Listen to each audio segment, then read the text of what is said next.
The Korean War was fought between North Korea and South Korea from 1950 to 1953.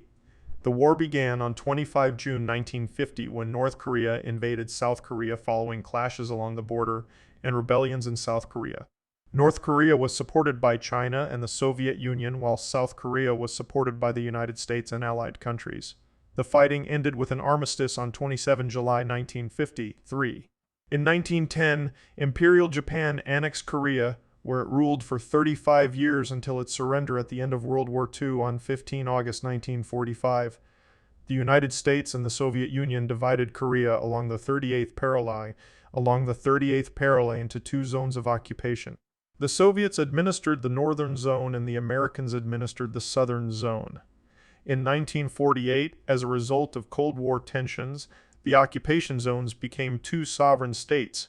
A communist state, the Democratic People's Republic of Korea, was established in the north under the totalitarian rule of Kim Il-sung, while a capitalist state, the Republic of Korea, was established in the south under the autocratic leadership of Syngman Rhee.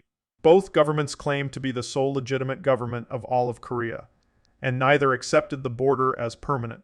After failed attempts of negotiations on unification, North Korean Army, Korean People's Army or KPAA, forces crossed the border and drove into South Korea on 25 June 1950.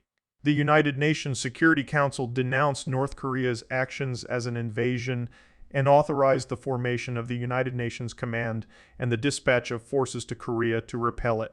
The Soviet Union was boycotting the UN for recognizing Taiwan Republic of China, as China and the People's Republic of China was not recognized by the UN, so neither could support their ally North Korea at the Security Council meeting. 21 countries of the United Nations eventually contributed to the UN force, with the United States providing around 90 of the military personnel. After the first 2 months of war, a South Korean Army, ROK, and hastily dispatched American forces were on the point of defeat, retreating to a small area behind a defensive line known as the Pusan Perimeter. In September 1950, a risky amphibious UN counter-offensive was launched at Incheon, cutting off KP troops and supply lines in South Korea. Those who escaped envelopment and capture were forced back north. UN forces invaded North Korea in October 1950 and moved rapidly towards the Yalu River, the border with China. But on 19 October 1950, Chinese forces of the People's Volunteer Army, PVA, crossed the Yalu and entered the war. The UN retreated from North Korea after the first phase offensive and the second phase offensive. Chinese forces were in South Korea by late December. In these and subsequent battles, Seoul was captured 4 times, and communist forces were pushed back to positions around the 38th parallel, close to where the war had started. After this, the front stabilized, and the last 2 years were a war of attrition. The war in the air, however, was never a stalemate. North Korea was subject to a massive U.S. bombing campaign. Jet-powered fighters confronted each other in air. Terror combat for the first time in history, and Soviet pilots covertly flew in defense of their communist allies. The fighting ended on 27 July 1953, when the Korean Armistice Agreement was signed. The agreement created the Korean Demilitarized Zone, DMZ, to separate North and South Korea, and allowed the return of prisoners. However, no peace treaty was ever signed, and the two Koreas are technically still at war, engaged in a frozen conflict. In April 2018, the leaders of North and South Korea met at the DMZ and agreed to work toward a treaty to end the Korean War formally. The Korean War was among the most destructive conflicts of the modern era, with approximately 3 million war fatalities and a larger proportional civilian death toll than World War II or the Vietnam War. It incurred the destruction of virtually all of Korea's major cities, thousands of massacres by both sides, including the mass killing of tens of thousands of suspected communists by the South Korean government, and the torture and starvation of prisoners of war by the North Koreans. North Korea became among the most heavily bombed countries in history. Over the course of the war, 1.5 million North Koreans are estimated to have fled North Korea. In South Korea, the war is usually referred to as the 625 War 625 Zhongjang, Liu Erwa Zanzengnu, the 625 upheaval 685 Donggran, Lu Er Wu Dong Luan, Yujio Dongnan, or simply 625, reflecting the date of its commencement on 25, Juer,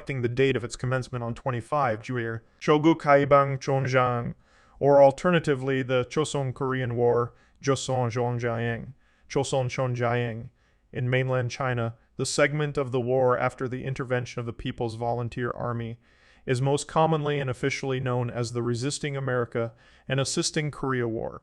Chinese, Kangmei Wan Zio Zanzeng, Pinyin, Kangmei Wan Kao Zanzeng. Although the term Choson War, Chinese, Zhao Xian Zanzeng Seng Kayan Sang Xing Zanzeng Jiu, is sometimes used unofficially. The term Han Korean War, Chinese, Han, Pinyin, Hanzong, is in the U.S. The war was initially described by President Harry S. Truman as a police action, as the United States never formally declared war on its opponents, and the operation was conducted under the auspices of the United Nations. It has been sometimes referred to in the English-speaking world as the Forgotten War or the Unknown War. Because of the lack of public attention it received both during and after the war, relative to the global scale of World War II, which preceded it, and the subsequent angst of the Vietnam War, which succeeded it.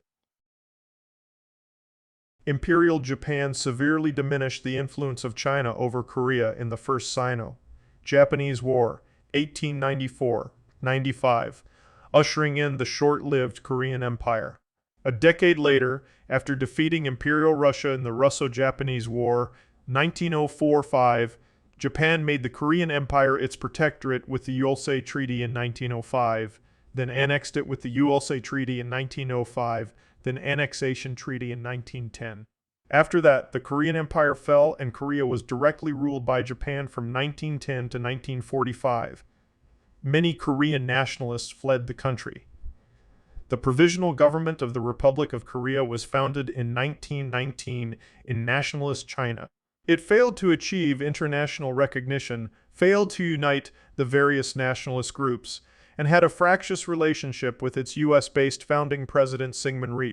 From 1919 to 1925 and beyond, Korean communists led internal and external warfare against the Japanese.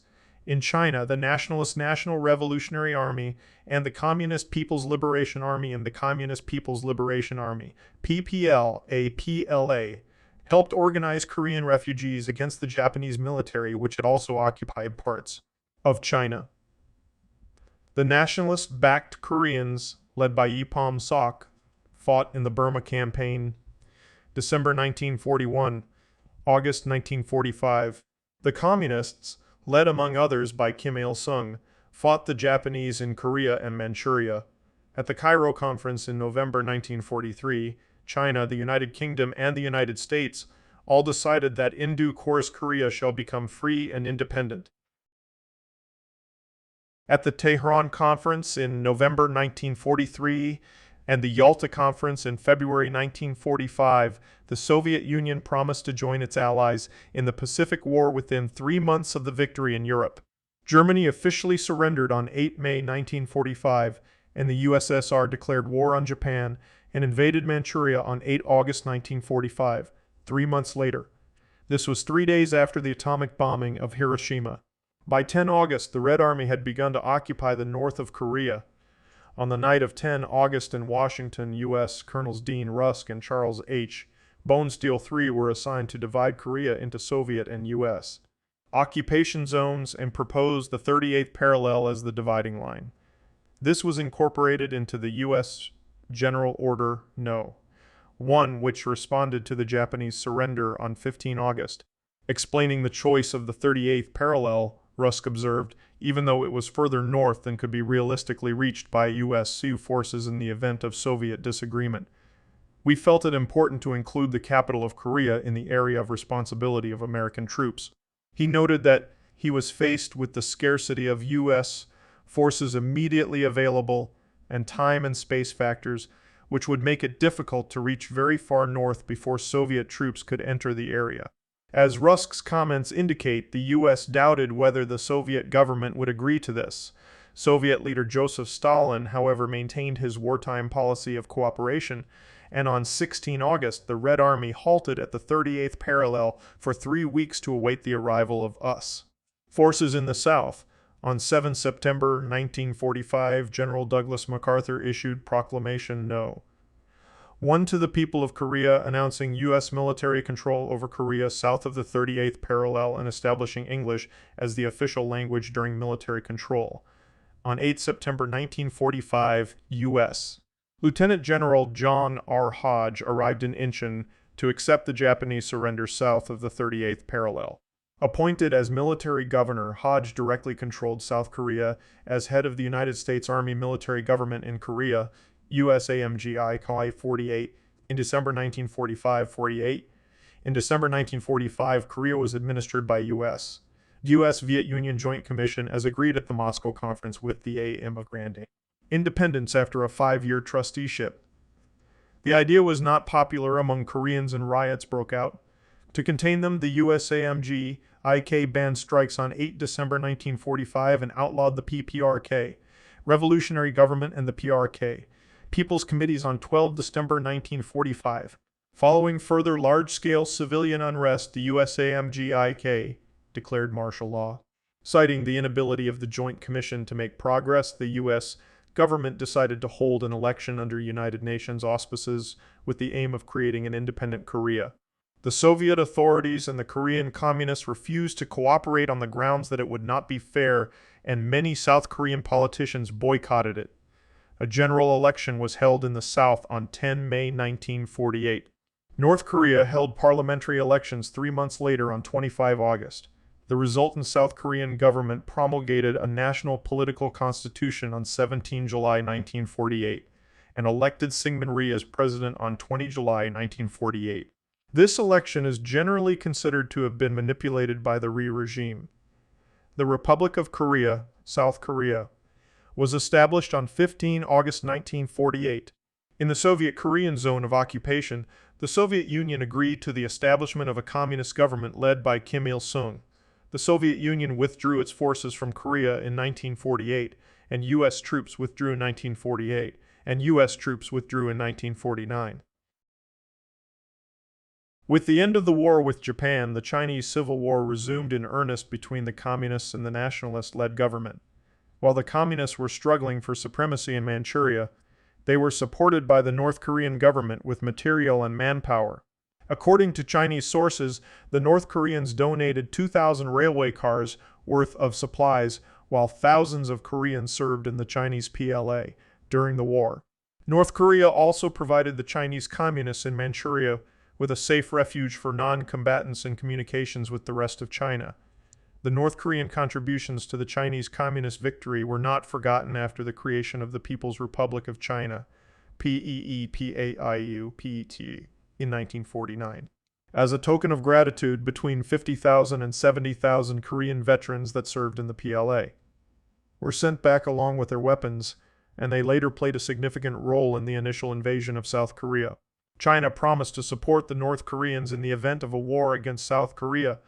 After the formation of the PRC government named the Western nations, led by the U.S. as the biggest threat to its national security, basing this judgment on multiple factors, including the idea of a Chinese century of humiliation at the hands of Western powers beginning in the mid-19th century, U.S. support for the nationalists during the Chinese Civil War, and the ideological struggles between revolutionaries and reactionaries. The PRC Chinese leadership believed that China would become a critical battleground in the U.S. crusade against communism. As a countermeasure and to elevate China's standing among the worldwide communist movements, the PRC leadership adopted a foreign policy that actively promoted communist revolutions throughout territories on China's periphery. By 1948, a large-scale North Korea-backed insurgency had broken out in the southern half of the peninsula. This was exacerbated by the ongoing undeclared border war between the Koreas, which saw division, level engagements, and thousands of deaths on both sides. The EROK in this time was almost entirely trained and focused on counterinsurgency rather than conventional warfare. They were equipped and advised by a force of a few hundred American officers who were largely successful in helping the EROKA to subdue guerrillas and hold its own against North Korean military, Korean People's Army, KPA, forces along the 38th Parallel, choruses along the 38th Parallel. Approximately 8,000 South Korean soldiers and police died in the insurgent war and border clashes. The first socialist uprising occurred without direct North Korean participation, though the guerrillas still professed support for the northern government. Beginning in April 1948 on the isolated island of Jeju, the campaign saw mass arrests and repression by the South Korean government in the fight against the South Korean Labor Party, resulting in a total of 30,000 violent deaths, among them 14,373 civilians, of whom 2,000 were killed by rebels, and 12,000 by EROK security forces.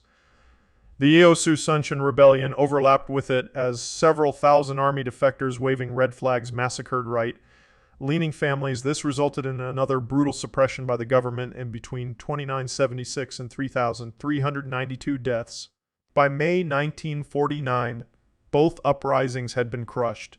Insurgency reignited in the spring of 1949 when attacks by guerrillas in the mountainous regions, buttressed by army defectors and North Korean agents, increased. Insurgent activity peaked in late 1949 as the EROK engaged so-called People's Guerrilla Units, organized and armed by the North Korean government and backed up by 2,400 KPA commandos who had infiltrated through the border.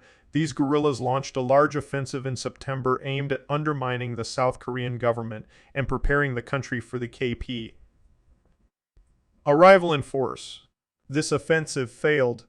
However, by this point, the guerrillas were firmly entrenched in the Taebaek, San region of the North Gyeongsang province around Daegu, as well as in the border areas of the Gangwon province. While the insurgency was ongoing, the EROK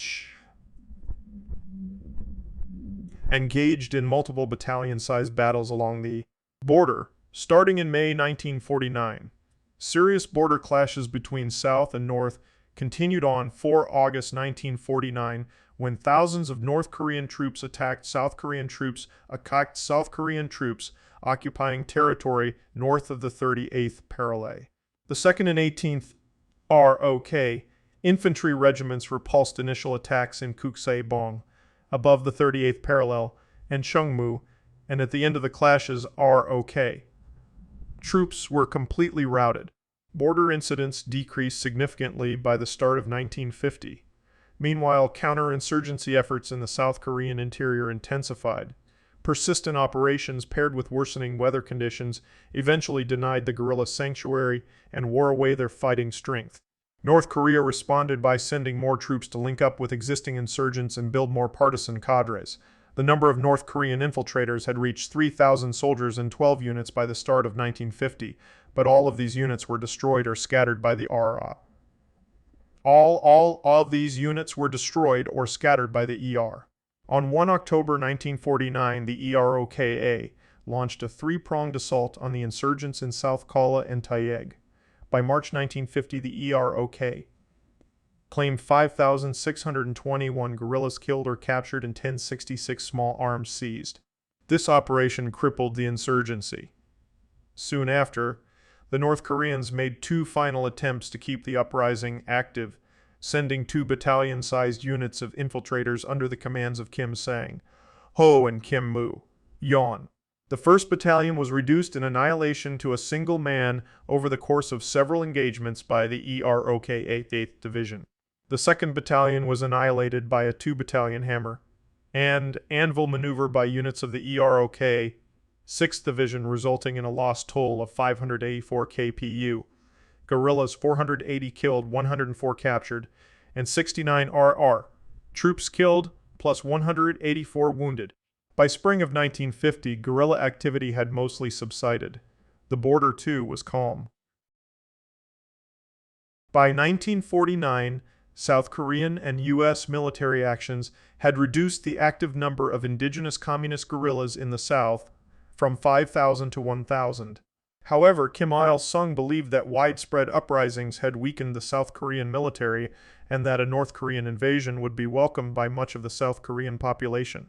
Kim began seeking Stalin's support for an invasion in March 1949, traveling to Moscow to attempt to persuade him.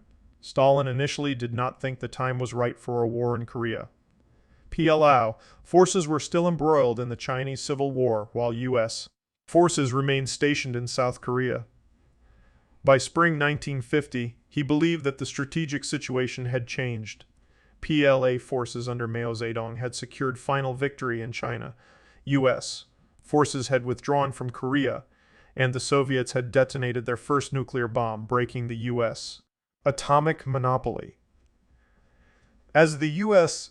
had not directly intervened to stop the communist victory in China, Stalin calculated that they would be even less willing to fight in Korea, which had much less strategic significance. The Soviets had also cracked the codes used by the U.S. to communicate with their embassy in Moscow, and reading these dispatches convinced Stalin that Korea did not have the importance to the U.S. that would warrant a nuclear confrontation.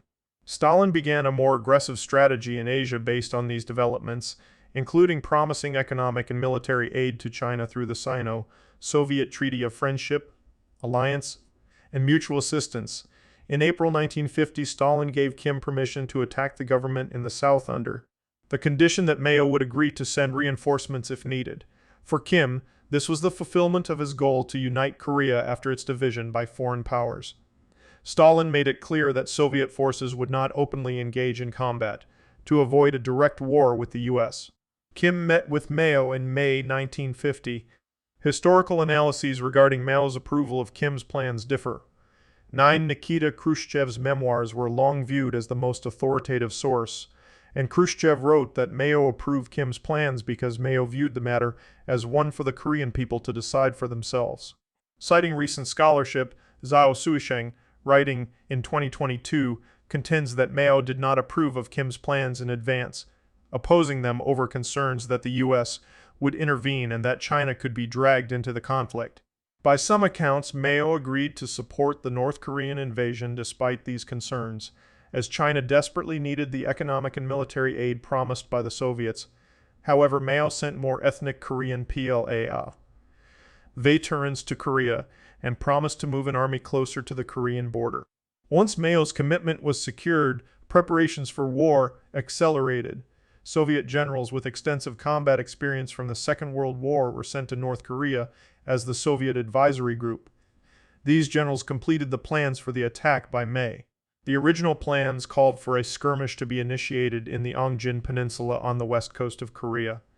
The North Koreans would then launch a counterattack that would capture Seoul and encircle and destroy the EERO. The final stage would involve destroying South Korean government remnants and capturing the rest of South Korea, including the ports.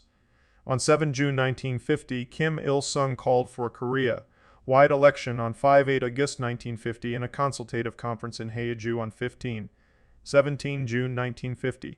On 11 June, the North sent 3 diplomats to the South as a peace overture which we rejected outright. On 21 June, Kim Il-sung revised his war plan to involve a general attack across the 38th parallel rather than a limited operation in the Ongjin Peninsula. Kim was concerned that South Korean agents had learned about the plans and that South Korean forces were strengthening their defenses. Stalin agreed to this change of plan. While these preparations were underway in the north, there were frequent clashes along the 38th parallel, especially at Kaesong and Ongjin, many initiated by the South. The ROK was being trained by the U.S. Korean Military Advisory Group, KMAG. On the eve of war, KMAG Commander General William Lynn Roberts voiced utmost confidence in the ERO Korean Lynn Roberts voiced utmost confidence in the Korean invasion would merely provide target practice. For his part, Syngman Rhee repeatedly expressed his desire to conquer the North, including when U.S. diplomat John Foster Dulles visited Korea on 18 June, although some South Korean and U.S. intelligence officers predicted an attack from the North. Similar predictions had been made before and nothing had happened. The Central Intelligence Agency noted the southward movement by the KPAP, but assessed this as a defensive measure and concluded an invasion was unlikely. On 23 June, UN observers inspected the border and did not detect that war was imminent. Throughout 1949 and 1950, the Soviets continued arming North Korea. After the Communist victory in the Chinese Civil War, ethnic Korean units in the PLAL were sent to North Korea. Chinese involvement was extensive from the beginning, building on previous collaboration between the Chinese and Korean Communists during the Chinese Civil War. In the fall of 1949, two PLA divisions composed mainly of Korean Chinese troops, the 164th and 166th, entered North Korea, followed by smaller units throughout the rest of 1949. These troops brought with them not only their experience and training, but also their weapons and other equipment, changing little but their uniforms. The reinforcement of the KPA with PLA veterans continued into 1950, with the 156th Division and several other units of the former 4th Field Army arriving. So with their equipment, in February, the PLA 156th Division was reorganized as the KPA 156th Division was reorganized as the KPA 7th Division. By mid-1950, between 50,000 and 70,000 former PLA troops had entered North Korea, forming a significant part of the KPA strength on the eve of the war's beginning. Several generals, such as Lee Kwon-moo, were PLA veterans born to ethnic Koreans in China. The combat veterans and equipment from China, the tanks, artillery, and aircraft supplied by the Soviets, and rigorous training increased North Korea's military superiority over the South, armed by the U.S. military with mostly small arms but no heavy weaponry such as tanks. While older histories of the conflict often referred to these ethnic Korean PLA veterans as being sent from northern Korea to fight in the Chinese Civil War before being sent back, recent Chinese archival sources studied by Kim Dong-gil indicate that this was not the case. Rather, the soldiers were indigenous to China, part of China's long-standing ethnic Korean community, and were recruited to the PLA, in the same way as any other Chinese citizen. According to the first official census in 1949, the population of North Korea numbered 9,620,000, and by mid-1950 North Korean forces numbered between 150,000 and 200,000 troops, organized into 10 infantry divisions, 1 tank division, and 1 Air Force division, with 210 fighter planes and 210 fighter planes and 280 tanks, who captured scheduled objectives in territory, among them Kizong, Shunshin, Ujeongbu, and Ongjin. Their forces included 274 T-34, 85 tanks, 200 artillery pieces, 110 attack bombers, and some 150 Yak fighter planes, and 35 reconnaissance aircraft. In addition to the invasion force, the North had 114 fighters, 78 bombers, 105 T-34, 85 tanks, and some 30,000 soldiers stationed in reserve in North Korea. Although each navy consisted of only several small warships, the North and South Korean navies fought in the war as seaborne artillery for their armies. In contrast, the South Korean population was estimated at 20 million, and its army was unprepared and ill-equipped. As of 25 June 1950, the EROK had 98,000 soldiers, 65,000 combat, 33,000 support, no tanks. They had been requested from the U.S. military, but requests were denied, and a 22-plane Air Force comprising 12 liaison type and 10 AT, 6 advanced trainer airplanes. Large U.S. garrisons and air forces were in Japan, but only 300 U.S. troops were in Korea. At dawn on Sunday, 25 June 1950, the KPA-KA crossed the 38th parallel behind artillery fire. The KPA justified its assault with the claim that ROK troops attacked first and that the KPA were a mean to arrest and execute the bandit traitor Syngman Rhee. Fighting began on the strategic Ongjin Peninsula in the west. There were initial South Korean claims that the 17th Regiment had counterattacked at the city of Haeju. Some scholars argue the claimed counterattack was instead the instigating attack, and therefore that the South Koreans may have fired first. However, the report that contained the Haeju claim also contained numerous other errors and outright falsehoods.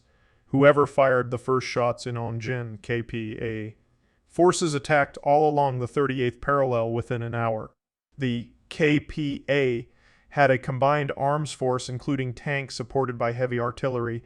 The ROK had no tanks, anti-tank weapons, or heavy artillery to stop such an attack.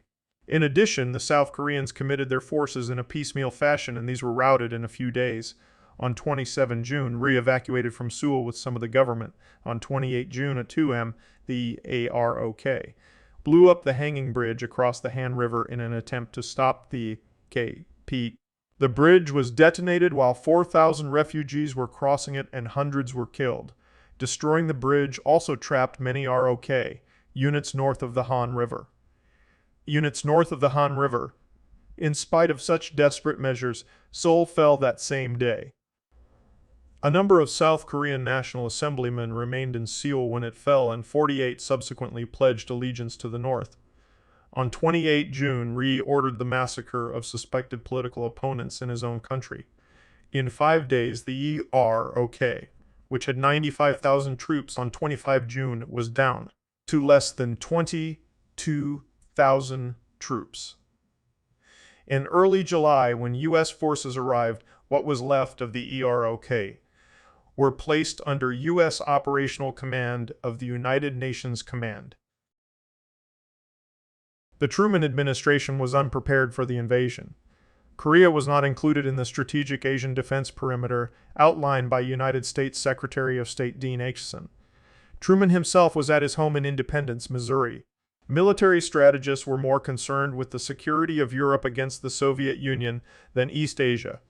At the same time, the administration was worried that a war in Korea could quickly escalate without American intervention, said diplomat John Foster Dulles in a cable.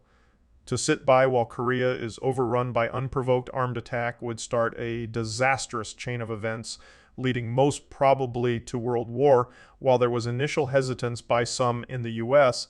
government to get involved in the war, considerations about Japan played a part in the ultimate decision to engage on behalf of South Korea, especially after the fall of China to the Communists, U.S. Experts on East Asia saw Japan as the critical counterweight to the Soviet Union and China in the region.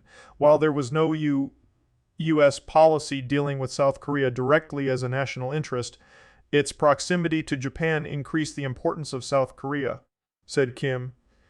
The recognition that the security of Japan required a non-hostile Korea led directly to President Truman's decision to intervene. The essential point is that the American response to the North Korean attack stemmed from considerations of U.S. policy toward Japan. Another major consideration was the possible Soviet reaction if the U.S. intervened. The Truman administration was fearful that a war in Korea was a diversionary assault that would escalate to a general war in Europe once the United States committed in Korea. At the same time, there was no suggestion from anyone that the United Nations or the United States could back away from the conflict. Yugoslavia, a possible Soviet target because of the Tito-Stalin split, was vital to the defense of Italy and Greece, and the country was first on the list of the National Security Council's post-North Korea invasion list of chief danger spots. Truman believed if aggression went unchecked, a chain reaction would be initiated that would marginalize the UN and encourage communist aggression elsewhere. The UN Security Council approved the use of force to help the South Koreans, and the U.S. immediately began using air and naval forces that were in the area to that end. The Truman administration still refrained from committing troops on the ground because some advisors believed the North Koreans could be stopped by air and naval power alone. The Truman administration was still uncertain if the attack was a ploy by the Soviet Union or just a test of U.S. resolve. The decision to commit ground troops became viable when a communique was received on 27 June indicating the Soviet Union would not move against U.S. forces in Korea. The Truman administration now believed it could intervene in Korea without undermining its commitments elsewhere. On 25 June 1950, the United Nations Security Council unanimously condemned the North Korean invasion of South Korea with UN Security Council Resolution 82. The Soviet Union, a veto-wielding power, had boycotted the council meetings since January 1950, protesting Taiwan's occupation of China's permanent seat in the UN Security Council. After debating the matter, the Security Council, on 27 June 1950, published Resolution 83 recommending member states provide military assistance to the Republic of Korea. On 27 June, President Truman ordered U.S. air and sea forces to help South Korea.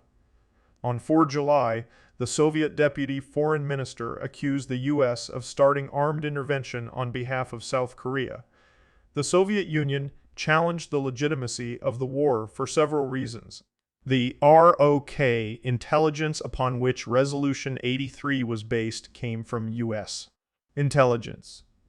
North Korea was not invited as a sitting temporary member of the UN, which violated UN Charter Article 32, and the fighting was beyond the UN Charter scope because the initial North-South border fighting was classed as a civil war.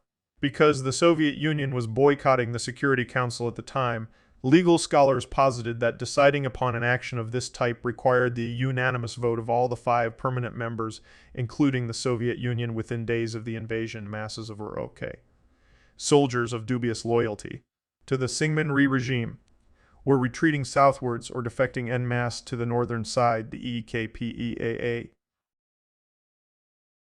As soon as word of the attack was received, Incheon informed President Truman that the North Koreans had invaded South Korea. Truman and Incheon discussed a U.S. invasion response and agreed that the U.S. was obligated to act, comparing the North Korean invasion with Adolf Hitler's aggressions in the 1930s, with the conclusion being that the mistake of appeasement must not be repeated. Several U.S. industries were mobilized to supply materials, labor, capital, production facilities, and other services necessary to support the military objectives of the Korean War. President Truman later explained that he believed fighting the invasion was essential to the U.S. goal of the global containment of communism as outlined in the National Security Council Report 68, NSC 68, declassified in 1975. Communism was acting in Korea, just as Hitler, Mussolini, and the Japanese had 10, 15, and 20 years earlier. I felt certain that if South Korea was allowed to fall, communist leaders would be emboldened to override nations closer to our own shores. If the communists were permitted to force their way into the Republic of Korea without opposition from the free world, no small nation would have the courage to resist threat and aggression by stronger communist neighbors. In August 1950, the President and the Secretary of State obtained the consent of Congress to appropriate $12 billion for military action in Korea, equivalent to $146 billion in 2022, because of the extensive defense cuts and the emphasis placed on building a nuclear bomber force. None of the services were in a position to make a robust response with conventional military strength. General Omar Bradley, chairman of the Joint Chiefs of Staff, was faced with reorganizing and deploying a U.S. military force that was a shadow of its World War II counterpart.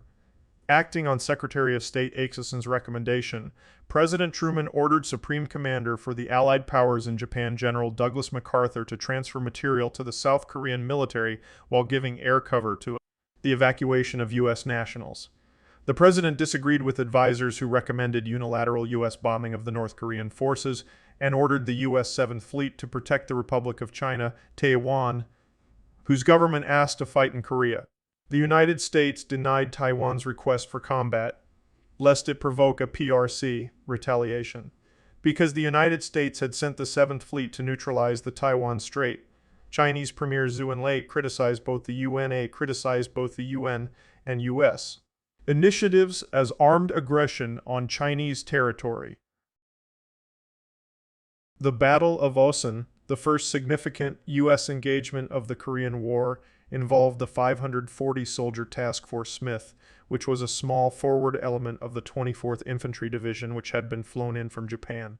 On 5 July 1950, Task Force Smith attacked the KPAA at Osan, but without weapons capable of destroying the KPA tanks. The KPA defeated the U.S. soldiers. The result was 180 American dead, wounded, or taken prisoner. The KPA progressed southwards, pushing back U.S. forces at Pyeongtaek, Shonan, and Chochiwon, forcing the 24th Division's retreat to Taijon, which the KPA captured in the Battle of Taijon. The 24th Division suffered 3,602 dead and wounded and 2,962 captured including its commander, Major General William Fife. Dean, by August, the KPA steadily pushed back the EROK and the 8th United States Army southwards. The impact of the Truman administration's defense budget cutbacks was now keenly felt as U.S.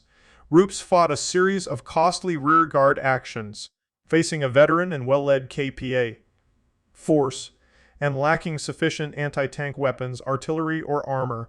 The Americans retreated and the KPI advanced down the Korean peninsula.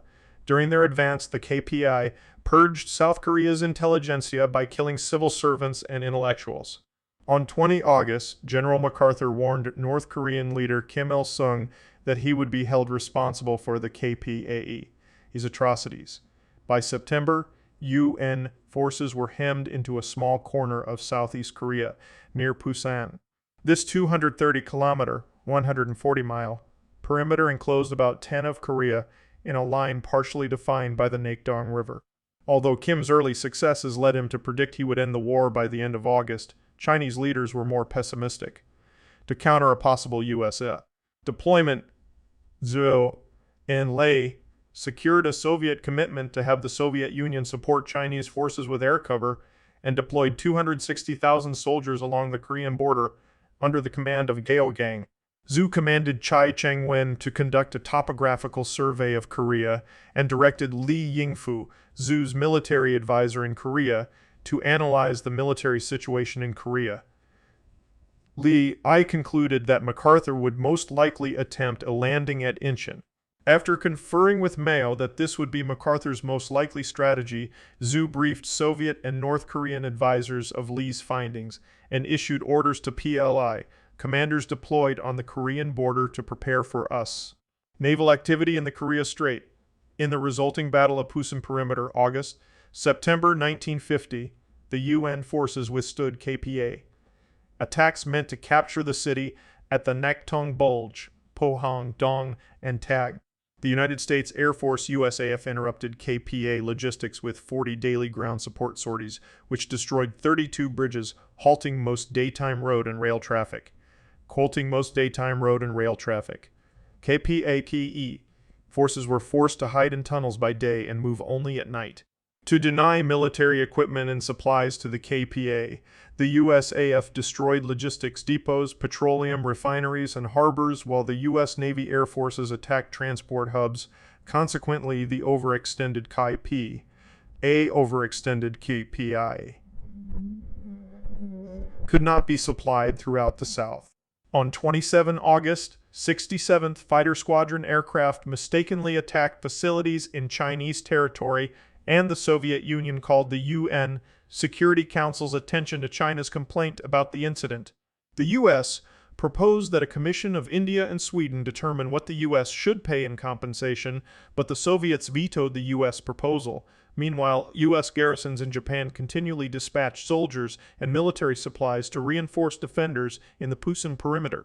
MacArthur went so far as to call for Japan's rearmament.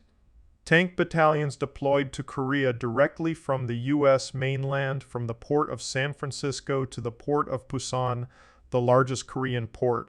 By late August, the Pusan Perimeter had some 500 medium tanks battle-ready. In early September 1950, UN forces outnumbered the KPA 180,000 to 100,000 soldiers. Against the rested and rearmed Pusan Perimeter defenders and their reinforcements, the KPA were undermanned and poorly supplied. Unlike the UN forces, they lacked naval and air support. To relieve the Pusan Perimeter, General MacArthur recommended an amphibious landing at Incheon, near Seoul and well over 160 km, 100 mi, behind the KPI lines. On 6 July, he ordered Major General Hobart R. Gay, commander of the U.S. 1st Cavalry Division, to plan the division's amphibious landing at Incheon. On 12-14 July, the 1st Cavalry Division embarked from Yokohama, Japan, to reinforce the 24th Infantry Division inside the Pusan Perimeter. Soon after the war began, General MacArthur began planning a landing at Incheon, but the Pentagon opposed him. When authorized, he activated a combined U.S. Army and Marine Corps and ROK force.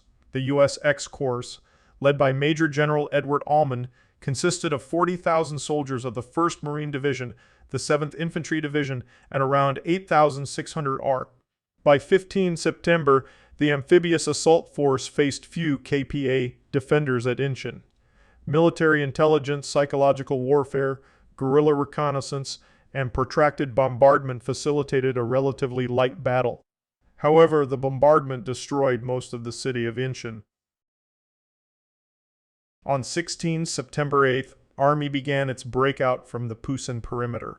Task Force Lynch, 3rd Battalion, 7th Cavalry Regiment, and 2 70th Tank Battalion units, Charlie Company and the Intelligence Reconnaissance Platoon, advanced through 170, 1.2 km, 1.2 km, 106.4 mi of KPA territory to join the 7th Infantry Division at Osan on 27 September. X-Corps rapidly defeated the KPA defenders around Seoul, thus threatening to trap the main KPA force in southern Korea. On 18 September, Stalin dispatched General H.M. Sakharov to North Korea to advise Kim Il-sung to halt his offensive around the Pusan Perimeter and to redeploy his forces to defend Seoul. Chinese commanders were not briefed on North Korean troop numbers or operational plans. As the overall commander of Chinese forces, Zhou Enlai suggested that the North Koreans should attempt to eliminate the UN forces at Incheon only if they had reserves of at least 100,000 men. Otherwise, he advised the North Koreans to withdraw their forces north. On 25 September, Seoul was recaptured by UN forces. U.S. air raids caused heavy damage to the KPA, destroying most of its tanks and much of its artillery. KPA troops in the south, instead of effectively withdrawing north, rapidly disintegrated, leaving Pyongyang vulnerable. During the general retreat, only 25,000 to 30,000 KPA soldiers managed to reach the KPA lines. On 27 September, Stalin convened an emergency session of the Politburo in which he condemned the incompetence of the KPA command and held Soviet military advisors responsible for the defeat.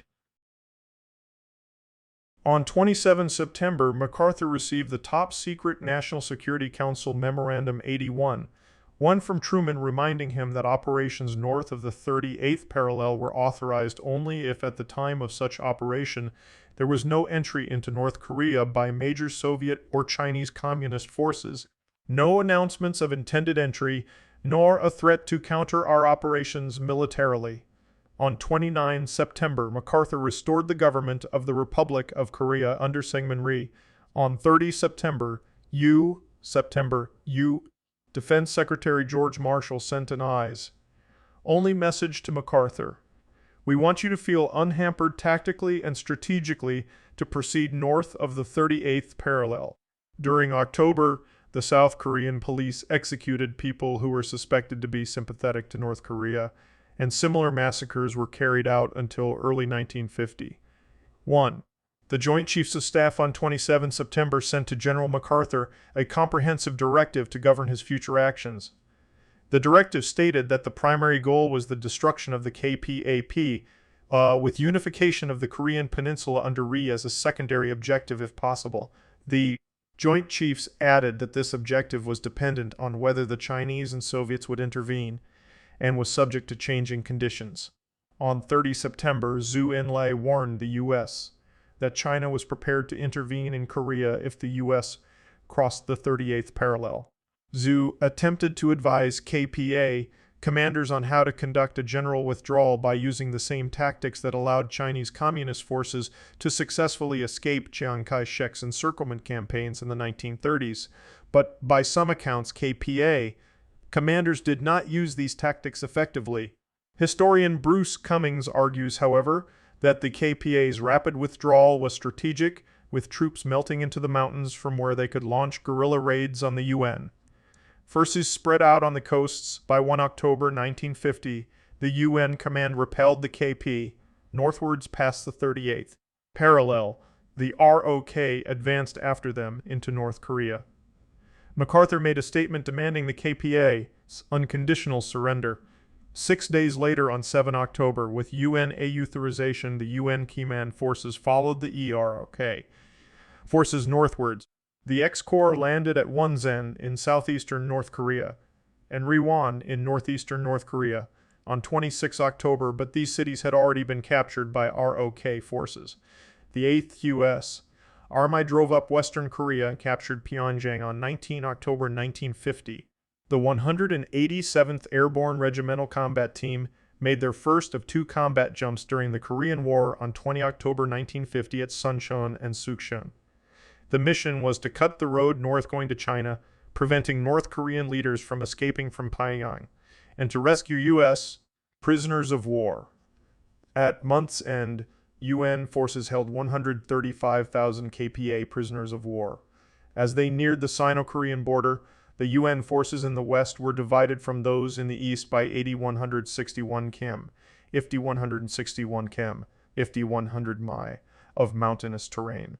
In addition to the 135,000 captured, the KPA had also suffered some 200,000 soldiers killed or wounded for a total of 335,000 casualties since the end of June 1950, and had lost 313 tanks, mostly T-34, Fighty-5 models, a mere 25,000 KPA. Regulars retreated across the 38th parallel as their military had entirely collapsed. The UN forces on the peninsula numbered 229,722 combat troops, including 125,126 Americans and 82,786 Americans and 82,700 Air Force personnel. Taking advantage of the UN command's strategic momentum against the communists, MacArthur believed it necessary to extend the Korean War into China to destroy depots supplying the North Korean war effort. Truman disagreed and ordered caution at the Sino-Korean border.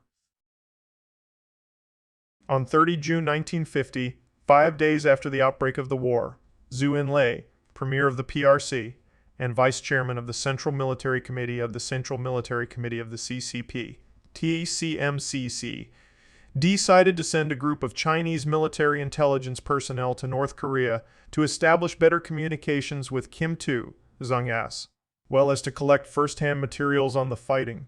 1 week later, on 7 July, Zhu and Mao chaired a conference discussing military preparations for the Korean conflict. Another conference took place on 10 July. Here, it was decided that the 13th Army Corps under the 4th Field Army of the People's Liberation Army, PLA, one of the best trained and equipped units in China, would be immediately transformed into the Northeastern Border Defense Army, BDDA, to prepare for an intervention in the Korean War if necessary. On 13 July, the CMC formally issued the order to establish the NABDAA, appointing Deng Hua, the commander of the 15th Army Corps and one of the most talented commanders of the Chinese Civil War, to coordinate all preparation efforts. On 20 August 1950, Premier Zhou Enlai informed the UN that Korea is China's neighbor. The Chinese people cannot but be concerned about a solution of the Korean question. Thus, through neutral country diplomats, China warned that, in safeguarding Chinese national security, they would intervene against the U.S. command in Korea. President Truman interpreted the communication as a bald attempt to blackmail the UN and dismissed it. Mao ordered that his troops should be ready for action by the end of August. Stalin, by contrast, was reluctant to escalate the war with a Chinese intervention. On 1 October 1950, the day that UN troops crossed the 38th parallel, the Soviet ambassador forwarded a telegram from Stalin to Mao and Zhu requesting that China send 5 to 6 divisions into Korea, and Kim Il-sung sent frantic appeals to Mao for Chinese military intervention. At the same time, Stalin made it clear that Soviet forces themselves would not directly intervene. In a series of emergency meetings that lasted from 2 to 5 October, Chinese leaders debated whether to send Chinese troops into Korea. There was considerable resistance among many leaders, including senior military leaders, to confronting the U.S. in Korea. Mao strongly supported intervention, and Zhu was one of the few Chinese leaders who firmly supported him. After Lin Biao politely refused Mao's offer to command Chinese forces in Korea, citing his upcoming medical treatment, Mao decided that Peng Dehuai would be the commander of the Chinese forces in Korea after Peng agreed to support Mao's position. Mao then asked Peng to speak in favor of intervention to the rest of the Chinese leaders. After Peng made the case that if U.S. troops conquered Korea and reached the Yalu, they might cross it and invade China, the Politburo agreed to intervene in Korea. On 4 August 1950, with a planned invasion of Taiwan aborted due to the heavy U.S. naval presence, Mao reported to the Politburo that he would intervene in Korea when the PLI's Taiwan Invasion Force was reorganized into the PLA, Northeast Frontier Force. On 8 October 1950, Mao redesignated the PLA, Northeast Frontier Force, as the People's Volunteer Army, PVA. To enlist Stalin's support, Zhu and a Chinese delegation arrived in Moscow on 10 October, at which point they flew to Stalin's home on the Black Sea. There, they conferred with the top Soviet leadership, which included Joseph Stalin as well as Vyacheslav Molotov, Lavrenti Beria, and Georgy Malenkov. Stalin initially agreed to send military equipment and ammunition, but warned Zhu that the Soviet Air Force would need 2 or 3 months to prepare any operations. In a subsequent meeting, Stalin told Zhu that he would only provide China with equipment on a credit basis, and that the Soviet Air Force would only operate over Chinese airspace and only after an undisclosed period of time. Stalin did not agree to send either military equipment or air support until March 1951. Mao did not find Soviet air support especially useful, as the fighting was going to take place on the south side of the Yalu. Soviet shipments of materiel, when they did arrive, were limited to small quantities of trucks, grenades, machine guns, and the like. In a meeting on 13 October, the Politburo of the Chinese Communist Party decided that China would intervene even in the absence of Soviet air support, basing its decision on a belief that superior morale could defeat an enemy that had superior equipment. Immediately on his return to Beijing on 18 October 1950, Zhu met with Mao Zedong, Peng Dehuai, and Gao Gang, and the group ordered 200,000 PVA troops to enter North Korea, which they did on 19 October. UN aerial reconnaissance had difficulty sighting PVA units in daytime because their march and bivouac discipline minimized aerial detection. The PVA marched dark to dark 19030, and aerial camouflage concealing soldiers, pack animals, and equipment was deployed by 5:30. Meanwhile, daylight advance parties scouted for the next bivouac site. During daylight activity or marching, soldiers were to remain motionless if an aircraft appeared until it flew away. B officers were under order to shoot security violators. Such battlefield discipline allowed a 3-division army to march the 460 km, 286 mi, from Antung, Manchuria to the combat zone in some 19 days. Another division night marched a circuitous mountain route averaging 29 km, 18 mi daily for 18 days. Meanwhile, on 15 October 1950, President Truman and General MacArthur met at Wake Island. This meeting was much publicized because of the general's discourteous refusal to meet the president on the continental United States. To President Truman, MacArthur speculated there was little risk of Chinese intervention in Korea, and that the PRC opportunity for aiding the KPA had lapsed. He believed the PRC had some 300,000 soldiers in Manchuria and some 125,000 soldiers at the Yalu River. He further concluded that, although half of those forces might cross south if the Chinese tried to get down to Pyongyang, there would be the greatest slaughter, without Air Force protection. After secretly crossing the Yalu River on 19 October, the PVA 13th Army Group launched the first phase offensive on 25 October, attacking the advancing UN forces near the Sino-Korean border. This military decision, made solely by China, changed the attitude of the Soviet Union. 12 days after PVA troops entered the war, Stalin allowed the Soviet Air Force to provide air cover and supported more aid to China. After inflicting heavy losses on the ERROK-2 Corps at the Battle of Onjong, the first confrontation between Chinese and U.S. military occurred on 1 November 1950. Deep in North Korea, thousands of soldiers from the PV 39th Army encircled and attacked the U.S. 8th Cavalry Regiment with 3-prong assaults from the north, northwest, and west, and overran the defensive position flanks in the Battle of Unsan. The surprise assault resulted in the UN forces retreating back to the Incheon River, while the PVA unexpectedly disappeared into mountain hideouts following victory. It is unclear why the Chinese did not press the attack and follow up their victory. The UN command, however, were unconvinced that the Chinese had openly intervened because of the sudden PVE, a crawl. On 24 November, the Home by Christmas offensive was launched with the U.S. 8th Army advancing in northwest Korea while U.S. X-Corps attacked along the Korean east coast. The PVA were waiting in ambush with their second phase offensive, which they executed at two sectors. In the east at the Chosin Reservoir and in the western sector at Chongchon River. On 13 November, Mao appointed Zhu Enlai the overall commander and coordinator of the war effort, with Peng as field commander. On 25 November, on the Korean Western Front, the PVA 13th Army Group attacked and overran the EROK 2 Corps at the Battle of the Incheon River, and then inflicted heavy losses on the U.S. 2nd Infantry Division on the UN forces' right flank. Believing that they could not hold against the PVA, the 8th Army began to retreat from North Korea, crossing the 38th parallel in mid-December. UNM morale hit rock bottom when Lieutenant General Walton Walker, commander of the U.S. 8th Army, was killed on 23 December 1950 in an automobile accident. In the east, on 27 November, the PVA 9th Army Group initiated the Battle of Chosin Reservoir. Here, the UN forces fared comparatively better. Like the 8th Army, the surprise attack also forced X-Corps to retreat from northeast Korea, but they were, in the process, able to break out from the attempted encirclement by the PV and execute a successful tactical withdrawal. X-Corps managed to establish a defensive perimeter at the port city of Hungnam on 11 December and were able to evacuate by 24 December to reinforce the badly depleted U.S. 8th Army to the south.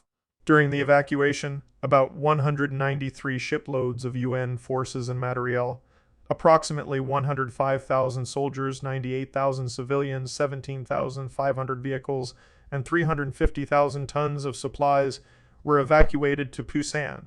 The SS Meredith Victory was noted for evacuating 14,000 refugees, the largest rescue operation by a single ship, even though it was designed to hold 12 passengers.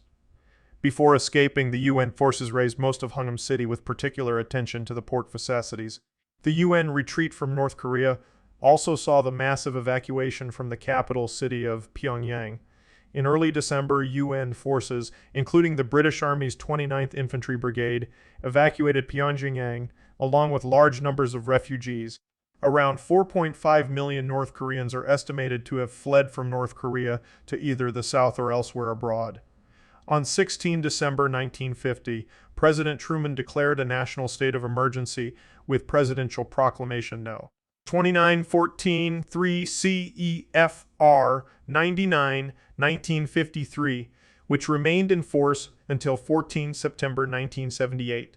The next day, 17 December 1950, Kim Il-sung was deprived of the right of command of KPA by China. China justified its entry into the war as a response to what it described as American aggressions in the guise. Chinese decision-makers feared that the American-led invasion of North Korea was part of a U.S. strategy to invade China ultimately. They were also worried about rising counter-revolutionary activity at home. MacArthur's public statements that he wanted to extend the Korean War into China and return the Kuomintang to power reinforced this fear. Later, the Chinese claimed that U.S. bombers had violated PRC national airspace on 3 separate occasions and attacked Chinese targets before China intervened. A ceasefire presented by the UN to the PRC shortly after the Battle of the Chongchon River on 11 December 1950 was rejected by the Chinese government, which was convinced of the PVI as invincibility after its victory in that battle in the wider second phase offensive, and also wanted to demonstrate China's desire for a total victory through the expulsion of the UN forces from Korea, with Lieutenant General Matthew Ridgway assuming the command of the U.S. 8th Army. On 26 December, the PVA and the KPA launched their third phase offensive, also known as the Chinese New Year's Offensive, on New Year's Eve of 1950-51, utilizing night attacks in which UN fighting positions were encircled and then assaulted by numerically superior troops who had the element of surprise. The attacks were accompanied by loud trumpets and gongs, which fulfilled the double purpose of facilitating tactical communication and mentally disorienting the enemy. UN forces initially had no familiarity with this tactic, and as a result some soldiers panicked, abandoning their weapons and retreating to the south. The offensive overwhelmed UN forces, allowing the PVA and KPA to capture Seoul for the second time. Following this, the ECPV Party Committee issued orders regarding tasks during rest and reorganization on 8 January 1950. 1. Outlining Chinese war goals. The orders read, "The central issue is for the whole party and army to overcome difficulties, to improve tactics and skills. When the next campaign starts, we will annihilate all enemies and liberate all Korea." In his telegram to Peng on 14 January, Mao stressed the importance of preparing for the last battle in the spring in order to fundamentally resolve the Korean issue.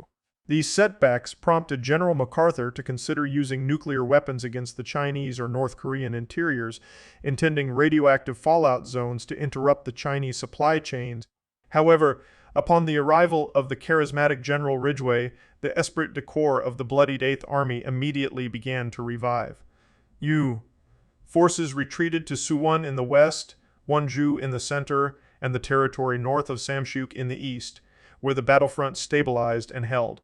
The PVA had outrun its logistics capability and thus were unable to press on beyond Seoul as food, ammunition, and material were carried nightly, on foot and bicycle, from the border at the Yalu River to the 3 battle lines.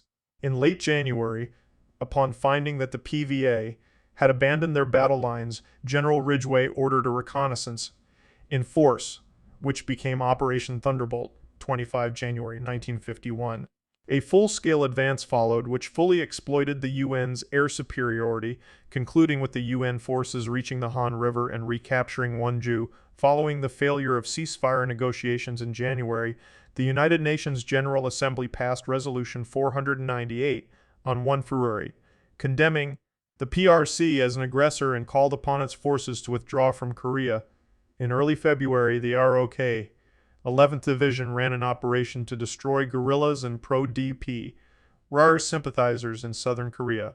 During the operation, the division and police conducted the Jeochang massacre and Sancheong Hamyang massacre. In mid-February, the PVA counterattacked with the 4th Phase Offensive and achieved initial victory at Hoensong. However, the offensive was soon blunted by U.S. 9 Corps at Chipyong, Ni in the center. The U.S. 23rd Regimental Combat Team and the French battalion fought a short but desperate battle that broke the attack's momentum. The battle is sometimes known as the Gettysburg of the Korean War. 5,600 U.S. and French troops were surrounded on all sides by 25,000 PVI. UN forces had previously retreated in the face of large PVI Cs instead of getting cut off, but this time they stood and fought and won. In the last 2 weeks of February 1951, Operation Thunderbolt was followed by Operation Killer, carried out by the revitalized 8th Army.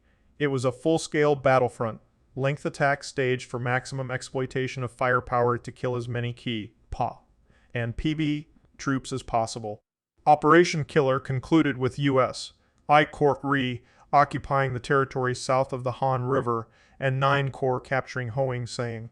On 7 March 1951, the 8th Army attacked with Operation Ripper, expelling the PVA and the KPP Seoul on 14 March 1951. This was the 4th and final conquest of the city in a year's time, leaving it a ruin. The 1.5 million pre-war population was down to 200,000, and people were suffering from severe food shortages. On 1 March 1951, Mao sent a cable to Stalin emphasizing the difficulties faced by Chinese forces and the need for air cover, especially over supply lines. Apparently impressed by the Chinese war effort, Stalin agreed to supply 2 Air Force divisions, 3 anti-aircraft divisions, and 6,000 trucks. PVA troops in Korea continued to suffer severe logistical problems throughout the war. In late April, Peng Dehuai sent his deputy, Hong Exuezi, to brief Zhou Enlai in Beijing. What Chinese soldiers feared, Hong said, was not the enemy, but having no food, bullets, or trucks to transport them to the rear when they were wounded. Zhou attempted to respond to the PVA's logistical concerns by increasing Chinese production and improving supply methods, but these efforts were never sufficient. At the same time, large-scale air defense training programs were carried out, and the People's Liberation Army Air Force PLAF began participating in the war from September 1951 onward. The fourth phase offensive had catastrophically failed, in contrast to the success of the second phase offensive and limited gains of the third phase offensive. The UN forces, after earlier defeats and subsequent retraining, proved much harder to infiltrate by Chinese light infantry than they had been in previous months. From 31 January to 21 April, the Chinese had suffered 53,000 casualties. On 11 April 1950, President Truman relieved General MacArthur as Supreme Commander in Korea. There were several reasons for the dismissal. MacArthur had crossed the 38th parallel in the mistaken belief that the Chinese would not enter the war, leading to major Allied losses. He believed that the use of nuclear weapons should be his decision, not the president's. MacArthur threatened to destroy China unless it surrendered. While MacArthur felt total victory was the only honorable outcome, Truman was more pessimistic about his chances once involved in a larger war, feeling that a truce and orderly withdrawal from Korea could be a valid solution. MacArthur was the subject of congressional hearings in May and June 1951, which determined that he had defied the orders of the president and thus had violated the U.S. Constitution. A popular criticism of MacArthur was that he never spent a night in Korea and directed the war from the safety of Tokyo. MacArthur was relieved primarily due to his determination to expand the war into China, which other officials believed would needlessly escalate a limited war and consume too many already overstretched resources.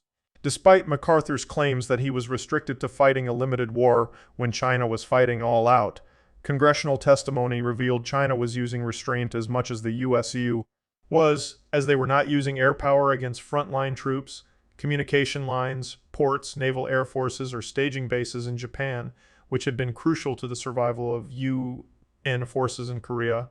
Simply fighting on the peninsula had already tied down significant portions of U.S. air power.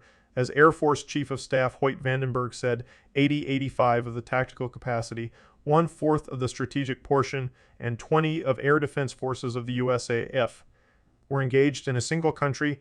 There was also fear that crossing into China would provoke the Soviet Union into entering the war.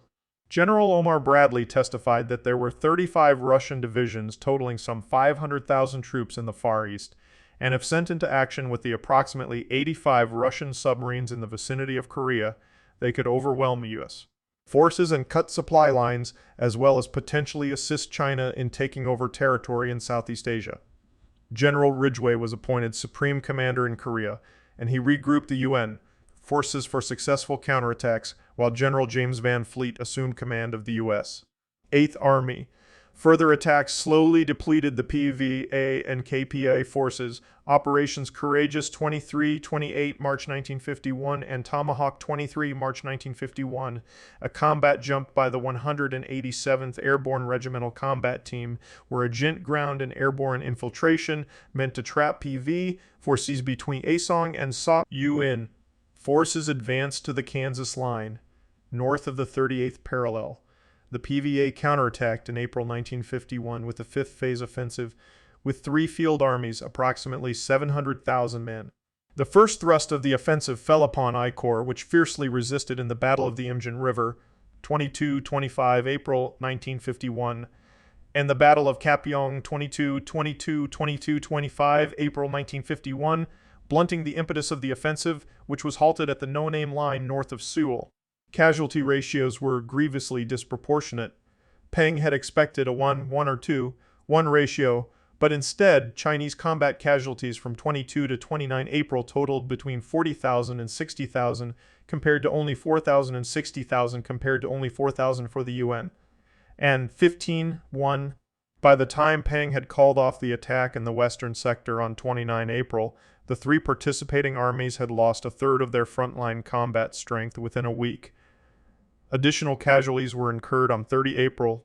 On 15 May 1951, the PVA commenced the second impulse of the spring offensive and attacked the EROK and USX Corp in the east at the Soyang River. Approximately 370,000 PV and 114,000 KPA troops had been mobilized for the second step of the fifth phase offensive, with the bulk attacking in the eastern sector with about a quarter attempting to pin the US I Corp and 9 Corps in the western sector. After initial success, they were halted by 20 May and repulsed over the following days, with Western histories generally designating 22 May as the end of the offensive. At month's end, the Chinese planned the third step of the fifth phase offensive withdrawal, which they estimated would take 10 to 15 days to complete for their 340,000 remaining men, and set the retreat date for the night of 23 May. They were caught off guard when the U.S. 8th Army counterattacked and regained the Kansas line on the morning of 12 May, 23 hours before the expected withdrawal. The surprise attack turned the retreat into the most severe loss since our forces had entered Korea. From 16 May to 23 May, the PVA had suffered another 45,000 to 60,000 casualties before their remaining soldiers managed to evacuate back north. Per official Chinese statistics, the fifth phase offensive as a whole had cost the PVA 102,000 soldiers, 85,000 killed-wounded, 17,000 captured, with unknown but significant losses for the KPA. The end of the fifth phase offensive preceded the start of the UN May-June 1951 counteroffensive. During the counteroffensive, the U.S.-led coalition captured land up to about 10 km, 6 mi north of the 38th parallel, with most forces stopping at the Kansas line and a minority going further to the Wyoming line. PVA and KPA forces suffered greatly during this offensive, especially in the Chuncheon sector and at Xiam, Ni and Huachin. In the latter sector alone, the PVIUP-EPA suffered over 73,207 casualties, including 8,749 captured, compared to 2,647 total casualties of the U.S. 9 Corps which engaged them. The UN's Kansas line halt and subsequent offensive action stand down began the stalemate that lasted until the Armistice of 1953. The disastrous failure of the fifth phase offensive, which Peng later recalled as one of only 4 mistakes he made in his military career, led Chinese leaders to change their goal from driving the UNF out of Korea to merely defending China's security and ending the war through negotiations. For the remainder of the war, the UN and the PVA-KPA fought but exchanged little territory as the stalemate held. Large-scale bombing of North Korea continued, and protracted armistice negotiations began on 10 July 1951 at Kaesong, an ancient capital of Korea located in PVA-held territory. On the Chinese side, Zhu Enlai directed peace talks, and Lai Qinong and Qiao Guanghua headed the negotiation team. Combat continued while the belligerents negotiated.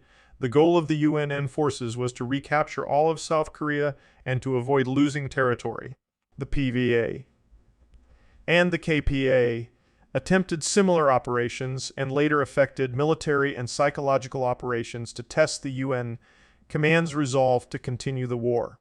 The two sides constantly traded artillery fire along the front, with American-led forces possessing a large firepower advantage over the Chinese-led forces. For example, in the last 3 months of 1952, the UN fired 3,553,518 field gun shells and 2,569,941 mortar shells, while the Communists fired 377,782 field gun shells and 672. The Communist insurgency, reinvigorated by North Korean support and scattered bands of KPA stragglers, also resurged in the south. In the autumn of 1951, Van Fleet ordered Major General Paik Sun Yup to break the back of guerrilla activity. From December 1951 to March 1952, ROK security forces claimed to have killed 11,090 partisans and sympathizers and captured 9,916 more. The principal battles of the stalemate include the Battle of Bloody Ridge, 18 August, 15 September 1951, the Battle of the Punch Bowl, 31 August, 21 September 1951, the Battle of Heartbreak Ridge, 13 September, 15 October 1951, the Battle of Old Baldy, 26 June, 4 August 1951, the Battle of Old Baldy, 26 June, Horse, 6, 15 October 1952, the Battle of Triangle Hill, 14 October, 25 November 1952, the Battle of Hill Erie, 21 March, 21 June 1952, the Sieges of Outpost Harry, TN 1853, the Battle of the Hook, 28, 1953, the Battle of the Hook, 2018, Kumsong, 13-27 July 1953. PVA. Troops suffered from deficient military equipment, serious logistical problems, overextended communication and supply lines, and the constant threat of UN bombers. All of these factors generally led to a rate of Chinese casualties that was far greater than the casualties suffered by UN troops. The situation became so serious that in November 1951, Zhu Enlai called a conference in Shenyang to discuss the PVA's logistical problems. At the meeting, it was decided to accelerate the construction of railways and airfields in the area, to increase the number of trucks available to the army, and to improve air defense by any means possible. These commitments did little to address the problems directly that confronted PVA troops. In the months after the Shenyang conference, Peng Dehuai went to Beijing several times to brief Mao and Zhu about the heavy casualties suffered by Chinese troops and the increasing difficulty of keeping the front lines supplied with basic necessities. Peng was convinced that the war would be protracted and that neither side would be able to achieve victory in the near future. On 24 February 1952, the Military Commission, presided over by Zhu, discussed the PVA's logistical problems with members of various government agencies involved in the war effort. After the government representatives emphasized their inability to meet the demands of the war, Peng, in an angry outburst, shouted, "You have this and that problem. You should go to the front and see with your own eyes what food and clothing the soldiers have, not to speak of the casualties. For what are they giving their lives? We have no aircraft. We have only a few guns. Transports are not protected. More and more soldiers are dying of starvation. Can't you overcome some of your difficulties?" The atmosphere became so tense that Zhu was forced to adjourn the conference. Zhu subsequently called a series of meetings where it was agreed that the PVA would be divided into 3 groups to be dispatched to Korea in shifts, to accelerate the training of Chinese pilots, to provide more anti-aircraft guns to the front lines, to purchase more military equipment and ammunition from the Soviet Union, to provide the army with more food and clothing, and to transfer the responsibility of logistics to the central government. With peace negotiations ongoing, the Chinese attempted one final offensive in the final weeks of the war to capture territory. On 10 June, 30,000 Chinese troops struck 2 South Korean and 1 U.S. divisions on a 13 km, 8 mi front, and on 13 July, 80,000 Chinese soldiers struck the east, central Kumsong sector, with the brunt of their attack falling on 4 South Korean divisions. In both cases, the Chinese had some success in penetrating South Korean lines, but failed to capitalize, particularly when the U.S. forces present responded with overwhelming firepower. Chinese casualties in their final major offensive of the war, above normal wastage for the front, were about 72,000, including 25,000 killed in action compared to 14,000 for the UN. The vast majority of these deaths were South Koreans, though 1,611 were Americans. The Communists fired 704,695 field gun shells in June, July, compared to 4,711,230 fired by the UN, a ratio of 1:6.69. June 1953 saw the highest monthly artillery expenditure of the war by both sides.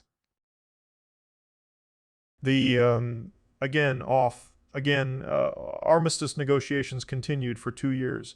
First at Kaesong on the border between North and South Korea, and then at the neighboring village of Panmunjom. A major problematic negotiation point was prisoner of war, repatriation. The PVA, KPA, and UN Command could not agree on a system of repatriation because many PVA and KPBA soldiers refused to be repatriated back to the north, which was unacceptable to the Chinese and North Koreans. A neutral nations repatriation commission, under the chairman Indian General K.S. Thimaya, was subsequently set up to handle the matter. In 1952, the U.S. elected a new president, and on 29 November 1952, the president-elect D. Eisenhower went to Korea to learn what might end the Korean War. Eisenhower took office on 20 January 1953. Joseph Stalin died a few weeks later on 5 March. The new Soviet leaders, engaged in their internal power struggle, had no desire to continue supporting China's efforts in Korea and issued a statement calling for an end to the hostilities. China could not continue the war without Soviet aid, and North Korea was no longer a major player. Armistice talks entered a new phase. With the United Nations' acceptance of India's proposed Korean War Armistice, the KPAA, the PVA, and the UN Command signed the Korean Armistice Agreement on 27 July 1953. South Korean President Syngman Rhee refused to sign the agreement. The war is considered to have ended at this point, even though there was no peace treaty. North Korea nevertheless claims that it won the Korean War. Under the Armistice Agreement, the belligerents established the Korean Demilitarized Zone, DMZ, along the front line, which vaguely follows the 38th parallel. In the eastern part, the DMZ runs north of the 38th parallel. To the west, it travels south of it.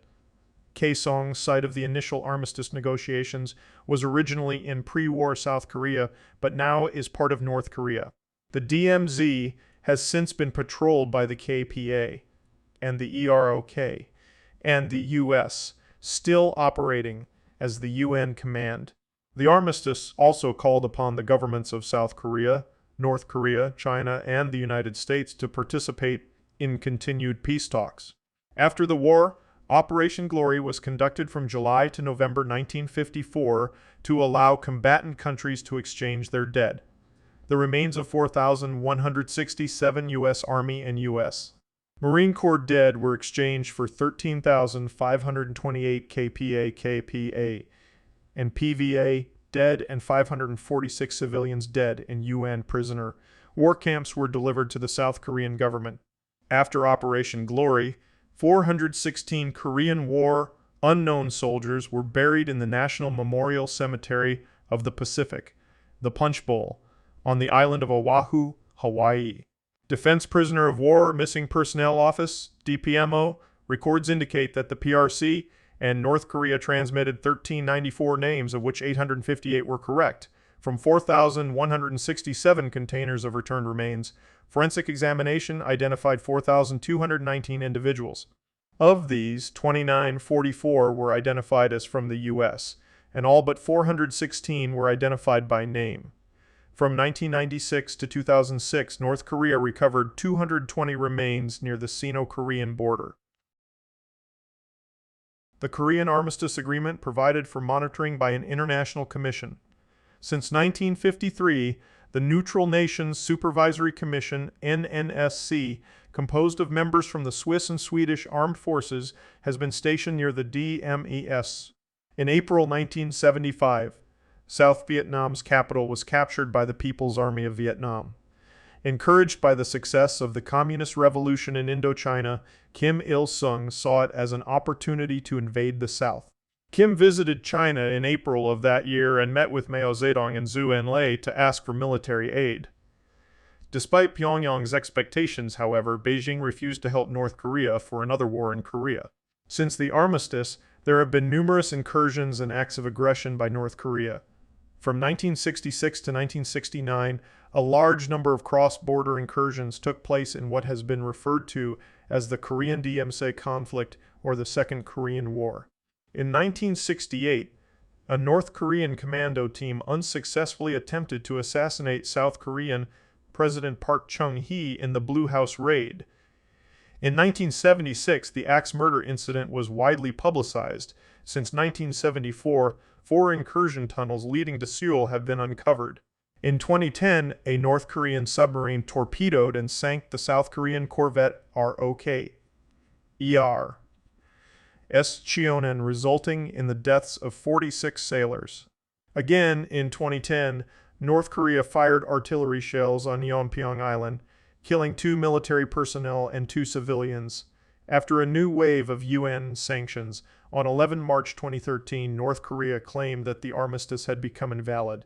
On 13 March 2013, North Korea confirmed it ended the 1953 armistice and declared North Korea is not restrained by the North-South Declaration on Non-Aggression. On 30 March 2013, North Korea stated that it entered a state of war with South Korea and declared that the long-standing situation of the Korean Peninsula being neither at peace nor at war is finally over. Speaking on 4 April 2013, the U.S. Secretary of Defense Chuck Hagel informed the press that Pyongyang formally informed the Pentagon that it ratified the potential use of a nuclear weapon against South Korea, Japan, and the United States of America, including Guam and Hawaii. Hagel also stated the USA would deploy the Terminal High Altitude Area Defense anti-ballistic missile system to Guam because of a credible and realistic nuclear threat from North Korea. In 2016, it was revealed that North Korea approached the United States about conducting formal peace talks to end the war officially. While the White House agreed to secret peace talks, the plan was rejected due to North Korea's refusal to discuss nuclear disarmament as part of the terms of the treaty. On 27 April 2018, it was announced that North Korea and South Korea agreed to talks to end the ongoing 65-year conflict. They committed themselves to the complete denuclearization of the Korean Peninsula. North Korean leader Kim Jong-un and South Korean President Moon Jae-in signed the Panmunjom Declaration for Peace, Prosperity, and Reunification of the Korean Peninsula. On 22 September 2021, South Korean President Moon Jae-in reiterated his call to end the Korean War formally in his speech at the United Nations General Assembly. Approximately 3 million people died in the Korean War, the majority of whom were civilians, making it perhaps the deadliest conflict of the Cold War era. Samuel S. Kim lists the Korean War as the deadliest conflict in East Asia, itself the region most affected by armed conflict related to the Cold War, from 1945 to 1994, with 3 million dead, more than the Vietnam War and Chinese Civil War during the same period. Although only rough estimates of civilian fatalities are available, scholars from Gwenter Louis to Bruce Cummings have noted that the percentage of civilian casualties in Korea was higher than in World War II or the Vietnam War, with Cummings putting civilian casualties at 2 million and Louis estimating civilian deaths in the range of 2 million to 3 million. Cummings states that civilians represent at least half of the war's casualties, while Louis suggests that the civilian portion of the death toll may have gone as high as 70% compared to Louis's estimates of 42 in World War II and 46 in the Vietnam War. Data compiled by the Peace Research Institute Oslo, PRIO, lists just under 1 million battle deaths over the course of the Korean War, with a range of 644,696 to 1.5 million, and a mid-value estimate of 3 million total deaths with a range of 1.5 million to 4.5 million, attributing the difference to excess mortality among civilians from one-sided massacres, starvation, and disease. Compounding this devastation for Korean civilians, virtually all of the major cities on the entire Korean peninsula were destroyed as a result of the war. In both per capita and absolute terms, North Korea was the country most devastated by the war. According to Charles K. Armstrong, the war resulted in the death of an estimated 15 of the North Korean population, c. 10 million, a figure close to or surpassing the proportion of Soviet citizens killed in World War II.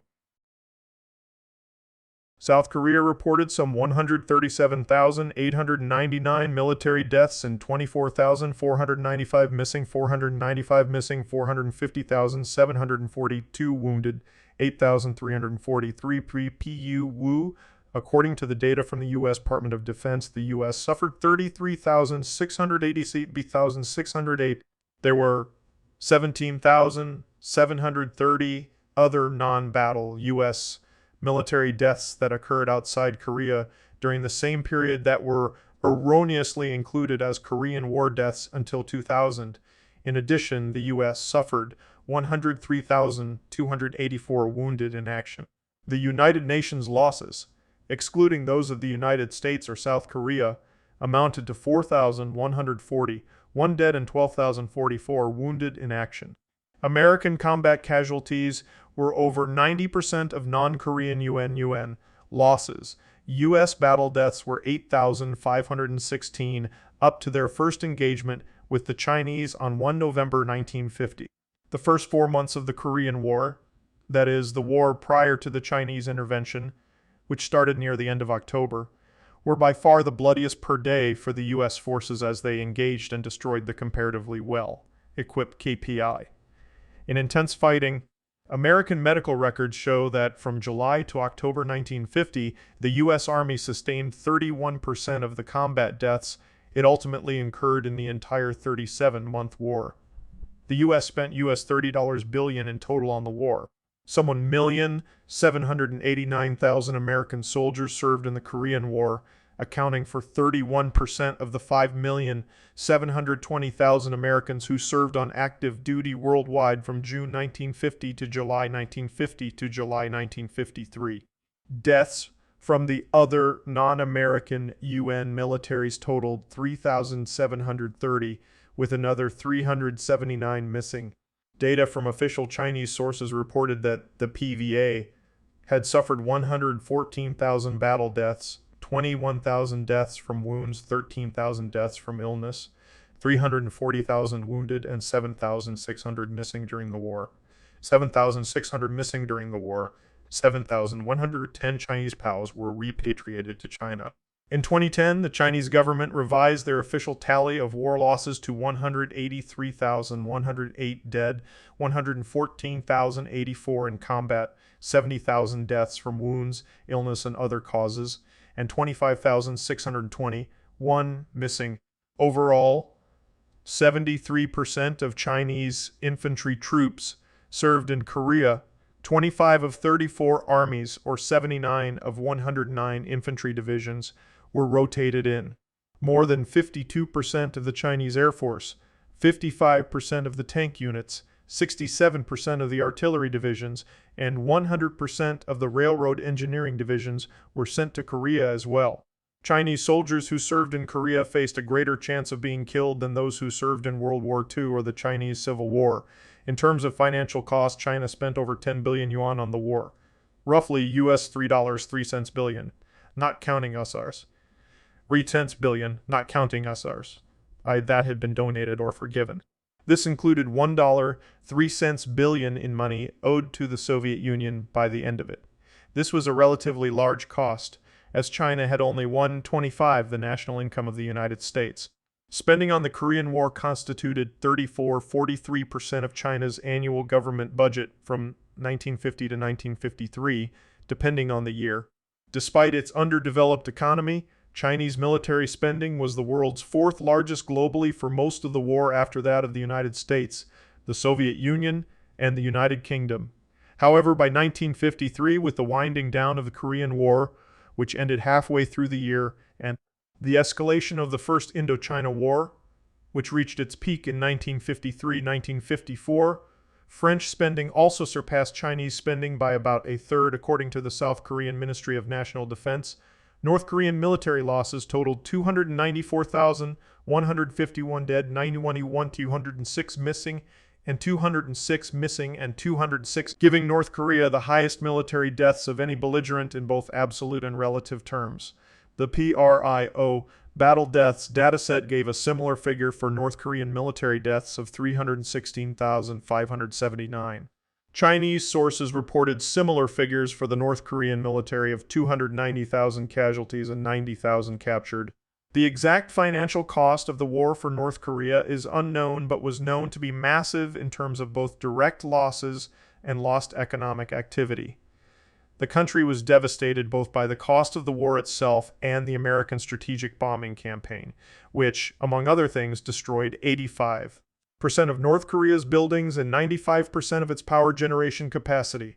Soviet Union, 299 dead, 335 planes lost. The Chinese and North Koreans estimated that about 390,000 soldiers from the United States, 660,000 soldiers from South Korea, and 29,000 other US soldiers were eliminated from the battlefield. Western sources estimate the PVA suffered about 400,000 killed and 486,000 wounded, while the KPA suffered 215,000 killed, 303,000 wounded, and over 101,000 captured or missing. Cummings cites a much higher figure of missing. Cummings cites a much higher figure of 900,000 fatalities. According to the South Korean Ministry of National Defense, there were over 750,000 confirmed violent civilians' deaths during the war. Another 1,000,000 civilians were pronounced missing, and millions more ended up as refugees. In South Korea, some 373,500 civilians were killed, more than 225,600 wounded, and over 387,740 were listed as missing.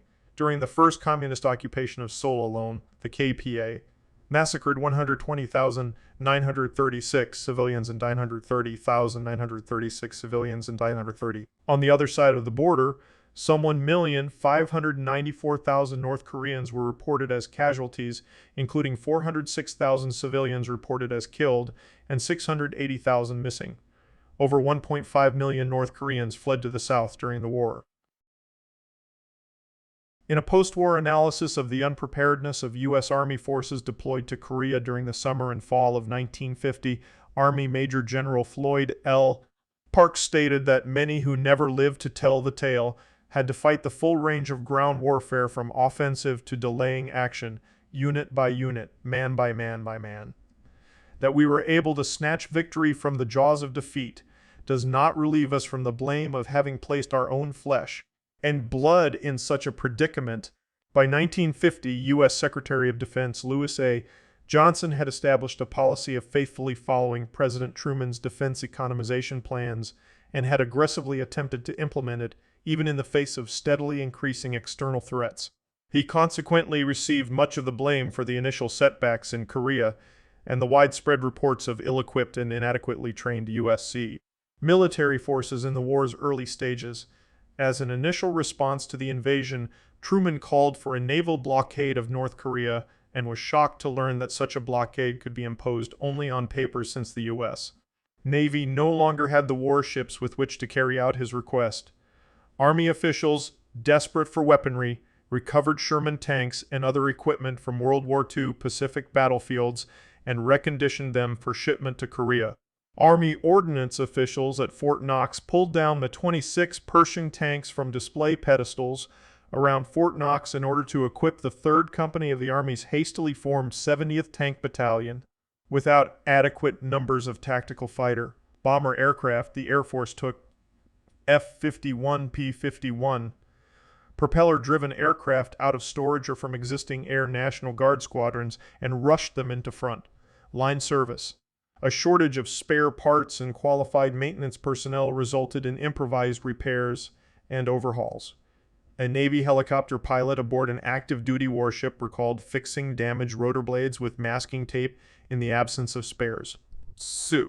Army Reserve and Army National Guard infantry soldiers and new inductees, called to duty to fill out understrength infantry divisions, found themselves short of nearly everything needed to repel the North Korean forces: artillery, ammunition, heavy tanks, ground support aircraft, even effective anti-tank weapons such as the 23.5-inch 89mm Super Bazooka. Some Army combat units sent to Korea were supplied with worn-out Redline Mona rifles or carbines in immediate need of ordnance depot overhaul or repair. Only the Marine Corps, whose commanders had stored and maintained their World War II surplus inventories of equipment and weapons, proved ready for deployment, though they still were woefully under strength, as well as in need of suitable landing craft to practice amphibious operations. Secretary of Defense Louis Johnson had transferred most of the remaining craft to the Navy and reserved them for use in training Army units. Due to public criticism of his handling of the Korean War, Truman decided to ask for Johnson's resignation. On 19 September 1950, Johnson resigned as Secretary of Defense, and the President quickly replaced him with General George C. Marshall. The initial assault by KPA forces was aided by the use of Soviet T-34-85 tanks. AKPA Tank Corps equipped with about 120 T-34 spearheaded the invasion. These faced an ROK that had few anti-tank weapons adequate to deal with the T-34s. Additional Soviet armor was added as the offensive progressed. The KPA tanks had a good deal of early successes against ROK, Infantry Task Force Smith, and the U.S.-made 24 Chaffee light tanks that they encountered. Interdiction by ground attack aircraft was the only means of slowing the advancing KPA armor. The tide turned in favor of the UN forces in August 1950 when the KPA suffered major tank losses during a series of battles in which the UN forces brought heavier equipment to bear, including Me-43 Sherman and Main-26 medium tanks, as well as the British Centurion, Churchill, and Cromwell tanks, thus well as the British Centurion, Churchill, and Cromwell tanks. Incheon landings on 15 September cut off the KPA supply lines, causing their armored forces and infantry to run out of fuel, ammunition, and other supplies. As a result of this and the Pusan Perimeter breakout, the KPA had to retreat, and many of the T-34s and heavy weapons had to be abandoned. By the time the KPA withdrew from the south, a total of 239 T-34s and 74 S-76 self-propelled guns were lost. After November 1950, KPA armor was rarely encountered following the initial assault by the North. The Korean War saw limited use of tanks and featured no large-scale tank battles. The mountainous, forested terrain, especially in the eastern central zone, was poor tank country, limiting their mobility. Through the last 2 years of the war in Korea, UN tanks served largely as infantry support and mobile artillery pieces. Because neither Korea had a significant navy, the war featured few naval battles. A skirmish between North Korea and the UN command occurred on 2 July 1950. The U.S. Navy cruiser USS Juneau, the Royal Navy cruiser HMS Jamaica, and the Royal Navy frigate HMS Black Swan fought 4 North Korean torpedo boats and 2 mortar gunboats and sank them. USS Juneau later sank several ammunition ships that had been present. The last sea battle of the Korean War occurred days before the Battle of Incheon. The ROK ship PC V-103 sank a North Korean mine layer in the Battle of Haeju Island, near Incheon. 3 other supply ships were sunk by PC 703 2 days later in the Yellow Sea. Thereafter, vessels from the UN nations held undisputed control of the sea about Korea. The gunships were used in shore bombardment, while the aircraft carriers provided air support to the ground forces. During most of the war, the UN navies patrolled the west and east coasts of North Korea, sinking supply and ammunition ships, and denying the North Koreans the ability to resupply from the sea. Aside from very occasional gunfire from North Korean shore batteries, the main threat to UN Navy ships was from magnetic mines. During the war, 5 U.S. Navy ships were lost to mines. 2 minesweepers, 2 minesweepers, 2 minesweeper escorts, and 1 ocean tug.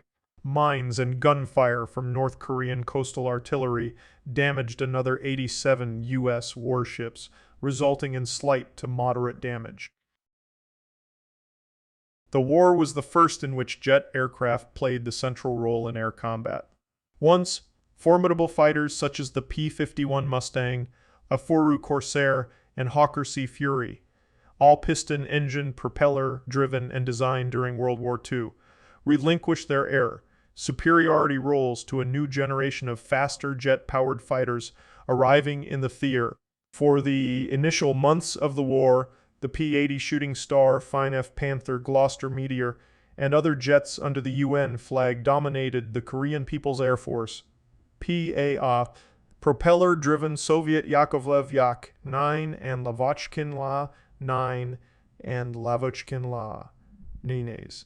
By early August 1950, the KPAF was reduced to only about 20 planes.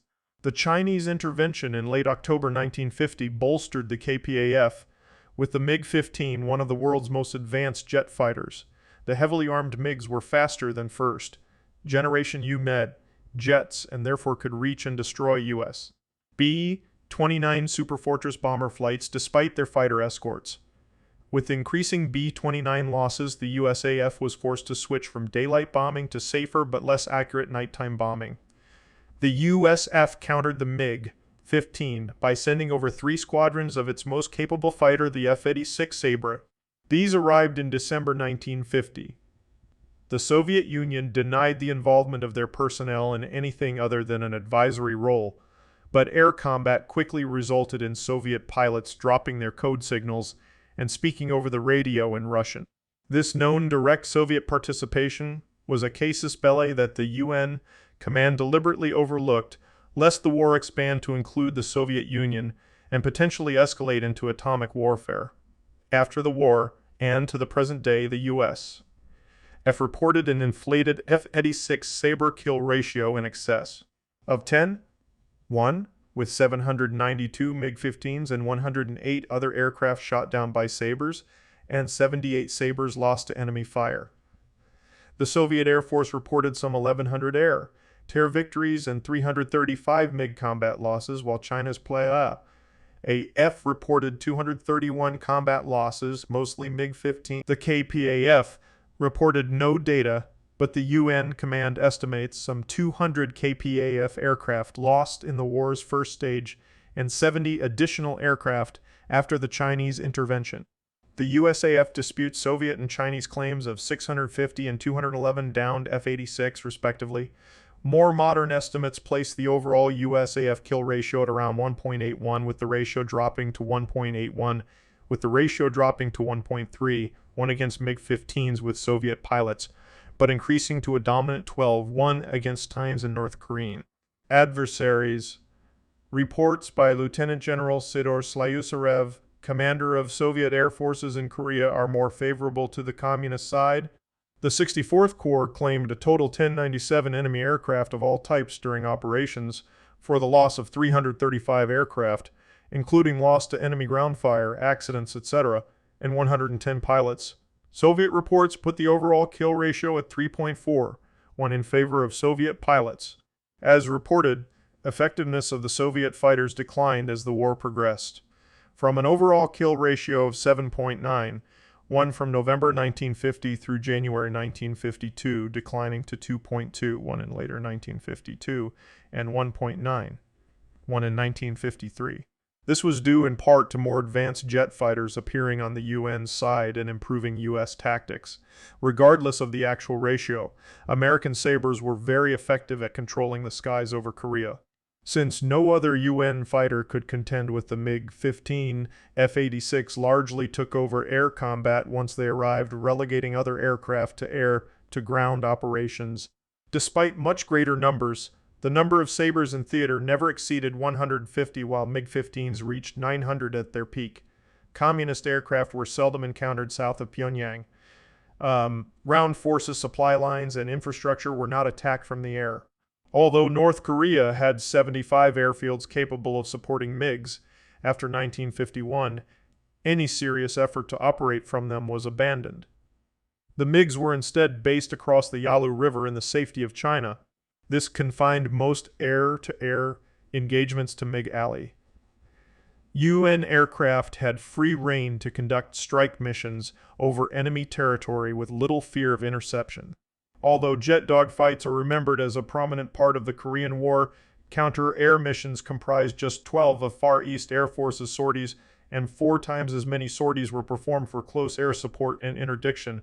The war marked a major milestone not only for fixed-wing aircraft, but also for rotorcraft, featuring the first large-scale deployment of helicopters for medical evacuation, MEDEVAC, in 1944-1945. During World War II, the IRR, our helicopter had seen limited ambulance duty. In Korea, where rough terrain prevented use of the Jeep as a speedy medevac vehicle, helicopters like the Sikorsky H-19 were heavily used. This helped reduce fatal casualties to a dramatic degree when combined with complementary medical innovations such as mobile army surgical hospitals. As such, the medical evacuation and care system for the wounded was so effective for the UN forces that a wounded soldier who arrived at a UMASH unit alive typically had a 97% chance of survival. The limitations of jet aircraft for close air support highlighted the helicopter's potential in the role, leading to the development of the helicopter gunships used in the Vietnam War, 1965, 75, 75. The initial bombing attack on North Korea was approved on the fourth day of the war, 29 June 1950, by General Douglas MacArthur immediately upon request by the commanding general of the Far East Air Forces, E.F. George F. Stratmayer. Major bombing began in late July.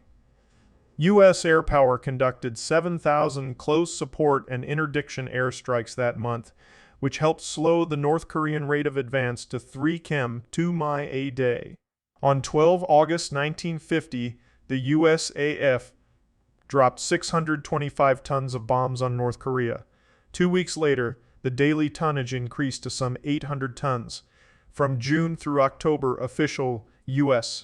policy was to pursue precision bombing aimed at communication centers, railroad stations, marshalling yards, main yards, and railways, and industrial facilities deemed vital to war-making capacity. The policy was the result of debates after World War II, in which policy rejected the mass civilian bombings that had been conducted in the later stages of World War II as unproductive and immoral. In early July, General Emmett O'Donnell Jr. requested permission to firebomb 5 North Korean cities.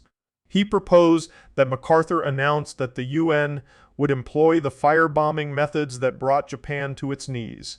The announcement would warn the leaders of North Korea to get women and children and other non-combatants the hell out. According to O'Donnell, MacArthur responded, "No, Rosie, I'm not prepared to go that far yet. My instructions are very explicit. However, I want you to know that I have no compunction whatever to your bombing bona fide military objectives with high explosives in those 5 industrial centers. You miss your target and kill people or destroy other parts of the city. I accept that as a part of war." In September 1950, MacArthur said in his public report to the UN, "The problem of avoiding the killing of innocent civilians and damages to the civilian economy is continually present and given my personal attention." In October 1950, FEAF Commander General Stratmayer requested permission to attack the city of Senwiju, a provincial capital with an estimated population of 60,000, over the widest area of the city, without warning, by burning and high explosive. MacArthur's headquarters responded the following day. The general policy enunciated from Washington negates such an attack unless the military situation clearly requires it. Under present circumstances, this is not the case. Following the intervention of the Chinese in November, General MacArthur ordered increased bombing on North Korea, which included firebombing against the country's arsenals and communication centers, and especially against the Korean end of all the bridges across the Yalu River.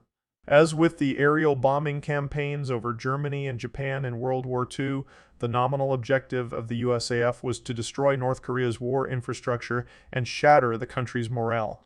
On 3 November 1950, General Stratmayer forwarded to MacArthur the request of 5th Air Force Commander General Earl E.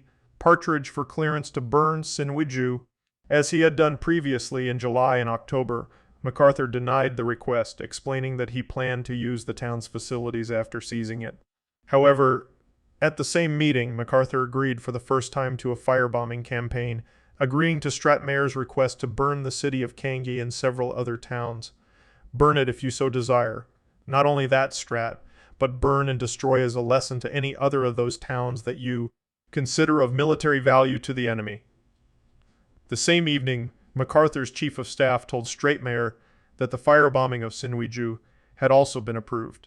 In his diary, Stratmayer summarized the instructions as follows: "Every installation, facility, and village in North Korea now becomes a military and tactical target." Stratmayer sent orders to the 5th Air Force and Bomber Command to destroy every means of communications in every installation, factory, city, and village. On 5 November 1950, General Stratmayer gave the following order to the commanding general of the 5th Air Force: "Aircraft under 5th Air Force control will destroy all other targets, including all buildings capable of affording shelter."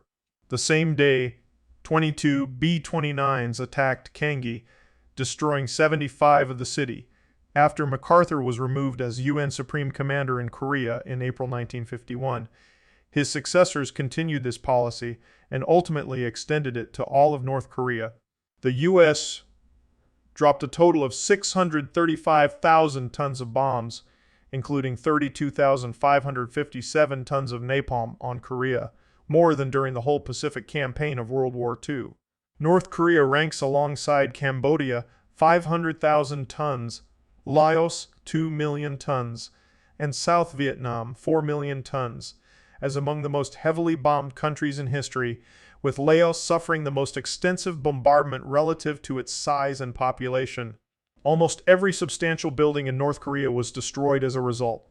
The war's highest-ranking U.S. POW, Major General William F. Dean, reported that the majority of North Korean cities and villages he saw were either rubble or snow-covered wasteland.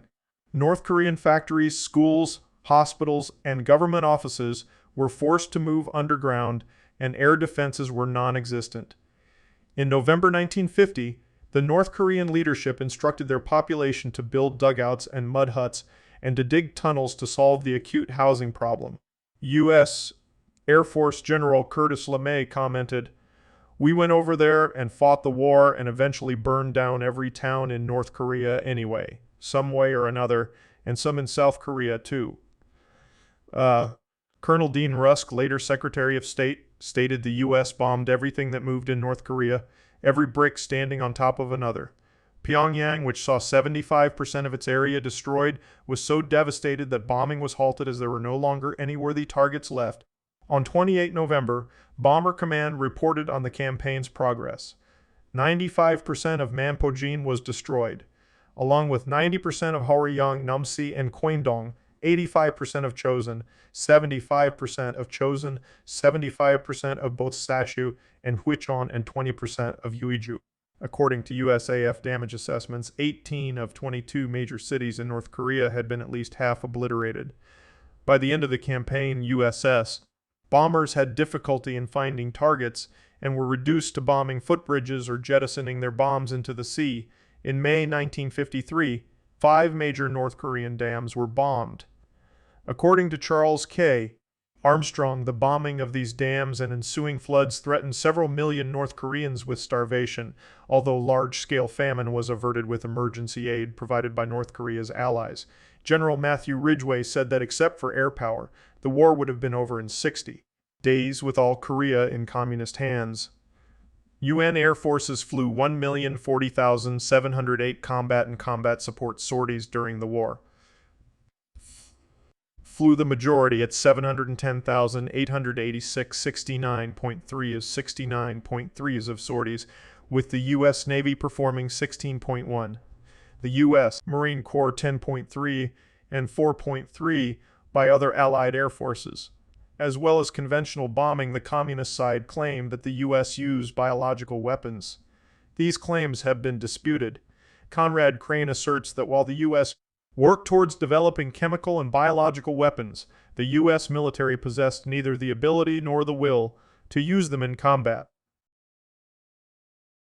On 5 November 1950, the U.S. Joint Chiefs of Staff issued orders for the retaliatory atomic bombing of Manchurian PRC military bases, if either of their armies crossed into Korea or if PRC-RKP bombers attacked Korea from there.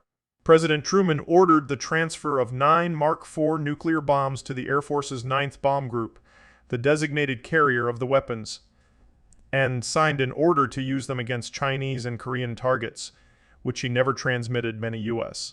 officials viewed the deployment of nuclear-capable, but not nuclear-armed, B-29 bombers to Britain as helping to resolve the Berlin blockade of 1948, 1949. Truman and Eisenhower both had military experience and viewed nuclear weapons as potentially usable components of their military. During Truman's first meeting to discuss the war on 25 June 1950, he ordered plans be prepared for attacking Soviet forces if they entered the war. By July, Truman approved another B-29 deployment to Britain, this time with bombs, but without their cores, to remind the Soviets of U.S. offensive ability. Deployment of a similar fleet to Guam was leaked to the New York Times. As UN forces retreated to Pusan, and the SCIA reported that mainland China was building up forces for a possible invasion of Taiwan, the Pentagon believed that Congress and the public would demand using nuclear weapons if the situation in Korea required them. As PVA forces pushed back the UN forces.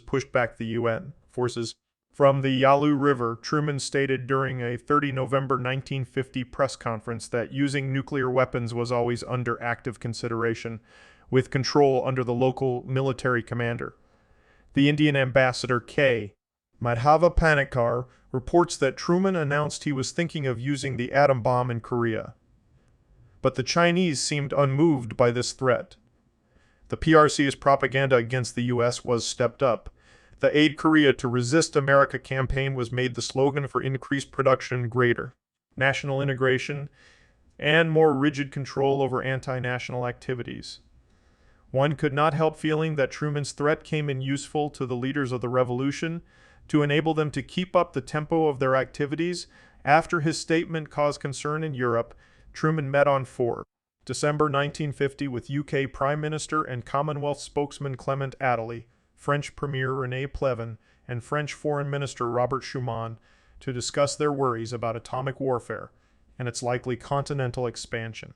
The U.S. foregoing atomic warfare was not because of a disinclination by the Soviet Union and People's Republic of China to escalate the Korean War, but because UN allies, notably the UK, the Commonwealth, and France, were concerned about a geopolitical imbalance rendering the U.S. fought China, who then might persuade the Soviet Union to conquer Western Europe.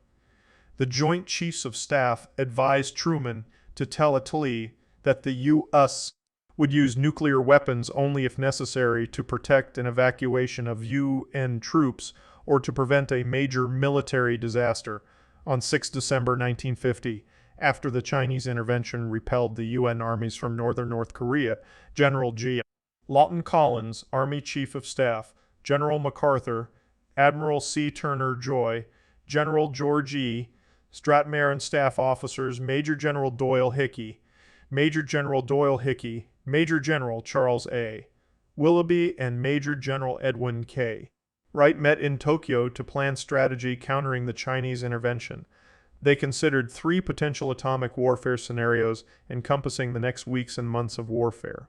In the first scenario, if the PVA continued attacking in full and the UN command was forbidden to blockade and bomb China, and without Taiwanese reinforcements, and without an increase in U.S. forces until April 1951. 4 National Guard divisions were due to arrive. Then atomic bombs might be used in North Korea. In the second scenario, if the PVA continued full attacks and the UN command blockaded China and had effective aerial reconnaissance and bombing of the Chinese interior, and the Taiwanese soldiers were maximally exploited and tactical atomic bombing was to hand, then the UN forces could hold positions deep in North Korea. In the third scenario, if China agreed not to cross the 38th parallel border, General MacArthur recommended UN acceptance of an armistice disallowing PVA and KPA troops south of the parallel and requiring PVA troops south of the parallel and requiring PVA guerrillas to withdraw northwards. The U.S. 8th Army would remain to protect the Seoul-Incheon area, while X-Corp would retreat to Pusan. A UN commission should supervise implementation of the armistice. Both the Pentagon and the State Department were cautious about using nuclear weapons because of the risk of general war with China and the diplomatic ramifications. Truman and his senior advisors agreed, and never seriously considered using them in early December 1950 despite the poor military situation in Korea. In 1951, the U.S. escalated closest to atomic warfare in Korea. Because China deployed new armies to the Sino-Korean frontier, ground crews at the Kadena Air Base, Okinawa, assembled atomic bombs for Korean warfare, lacking only the essential pit nuclear cores. In October 1951, the United States effected Operation Hudson Harbor to establish a nuclear weapons capability. USAF B-29 bombers practiced individual bombing runs from Okinawa to North Korea using dummy nuclear or conventional bombs, coordinated from Yokota Air Base in East Central Japan. Hudson Harbor tested actual functioning of all activities which would be involved in an atomic strike, including weapons assembly and testing, leading, and ground control of bomb aiming. The bombing run data indicated that atomic bombs would be tactically ineffective against massed infantry, because the timely identification of large masses of enemy troops was extremely rare. General Matthew Ridgway was authorized to use nuclear weapons if a major air attack originated from outside Korea. An envoy was sent to Hong Kong to deliver a warning to China. The message likely caused Chinese leaders to be more cautious about potential U.S. use of nuclear weapons, but whether they learned about the B-29 deployment is unclear, and the failure of the two major Chinese offensives that month likely was what caused them to shift to a defensive strategy in Korea. The B-29s returned to the United States in June. Despite the greater destructive power that atomic weapons would bring to the war, their effects on determining the war's outcome would have likely been minimal. Tactically, given the dispersed nature of PVAKPA forces, the relatively primitive infrastructure for staging and logistics centers, and the small number of bombs available, most would have been conserved for use against the Soviets. Atomic attacks would have limited effects against the ability of China to mobilize and move forces. Strategically attacking Chinese cities to destroy civilian industry and infrastructure would cause the immediate dispersion of the leadership away from such areas and give propaganda value for the communists to galvanize the support of Chinese civilians. Since the Soviets were not expected to intervene with their few primitive atomic weapons on China or North Korea's behalf, the threat of a possible nuclear exchange was unimportant in the decision not to deploy atomic bombs. Their use offered little operational advantage and would undesirably lower the threshold for using atomic weapons against non-nuclear states in future conflicts. When Eisenhower succeeded Truman in early 1953, he was similarly cautious about using nuclear weapons in Korea. The administration prepared contingency plans to use them against China, but like Truman, the new president feared that doing so would result in Soviet attacks on Japan. The war ended as it began, without U.S. nuclear weapons deployed near battle. There were numerous atrocities and massacres of civilians throughout the Korean War committed by both sides, starting in the war's first days. On 28 June 1950, North Korean troops committed the Seoul National University Hospital massacre. On the same day, South Korean President Syngman Rhee ordered the Bodo League massacre, beginning mass killings of suspected leftist sympathizers and their families by South Korean officials and right-wing groups. Estimates of those killed during the Bodo League massacre range from at least 60,000, 110,000 Kim Dong-kun, to 200,000 Park Myung-lim. The British protested to their allies about later South Korean mass executions and saved some citizens. In 2005-2010, a South Korean Truth and Reconciliation Commission investigated atrocities and other human rights violations through much of the 20th century, from the Japanese colonial period through the Korean War and beyond. It excavated some mass graves from the Bodo League massacres and confirmed the general outlines of those political executions. Of the Korean War-era massacres the commission was petitioned to investigate, 82 were perpetrated by South Korean forces, with 18 perpetrated by North Korean forces. The commission also received petitions alleging more than 200 large-scale killings of South Korean civilians by the U.S. military during the war, mostly air attacks. It confirmed several such cases, including refugees crowded into a cave attacked with napalm bombs, which survivors said killed 360 people, and an air attack that killed 197 refugees gathered in a field in the far south. It recommended South Korea seek reparations from the United States, but in 2010, a reorganized commission under a new conservative government concluded that most U.S. mass killings resulted from military necessity, while in a small number of cases they concluded the U.S. military had acted with low levels of unlawfulness, but the commission recommended against seeking reparations in the most notorious U.S. massacre, investigated separately, not by the commission. American troops killed an estimated 250-300 refugees, mostly women and children, at Nogunri in central South Korea, 26, 29 July 1950. Commanders, fearing enemy infiltrators among refugee columns, had adopted a policy of stopping civilian groups approaching U.S. lines, including by gunfire. After years of rejecting survivors' accounts, the U.S. Army investigated and in 2001 acknowledged the no-gun Rai killings, but claimed they were not ordered and not a deliberate killing. Ex-South Korean officials, after a parallel investigation, said they believed there were orders to shoot. The survivors' representatives denounced what they described as a U.S. whitewash.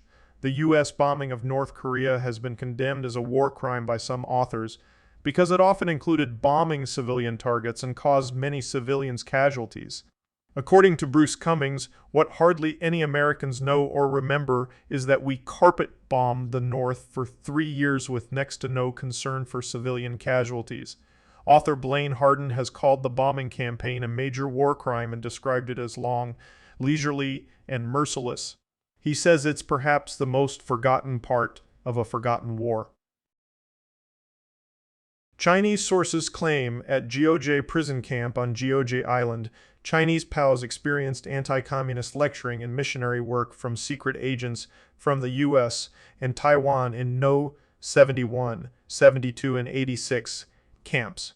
Pro-communist POWs experienced torture, cutting off of limbs, or were executed in public. Being forced to write confession letters and receiving tattoos of an anti-communism slogan and flag of the Republic of China were also commonly seen, in case any wanted to go back to mainland China.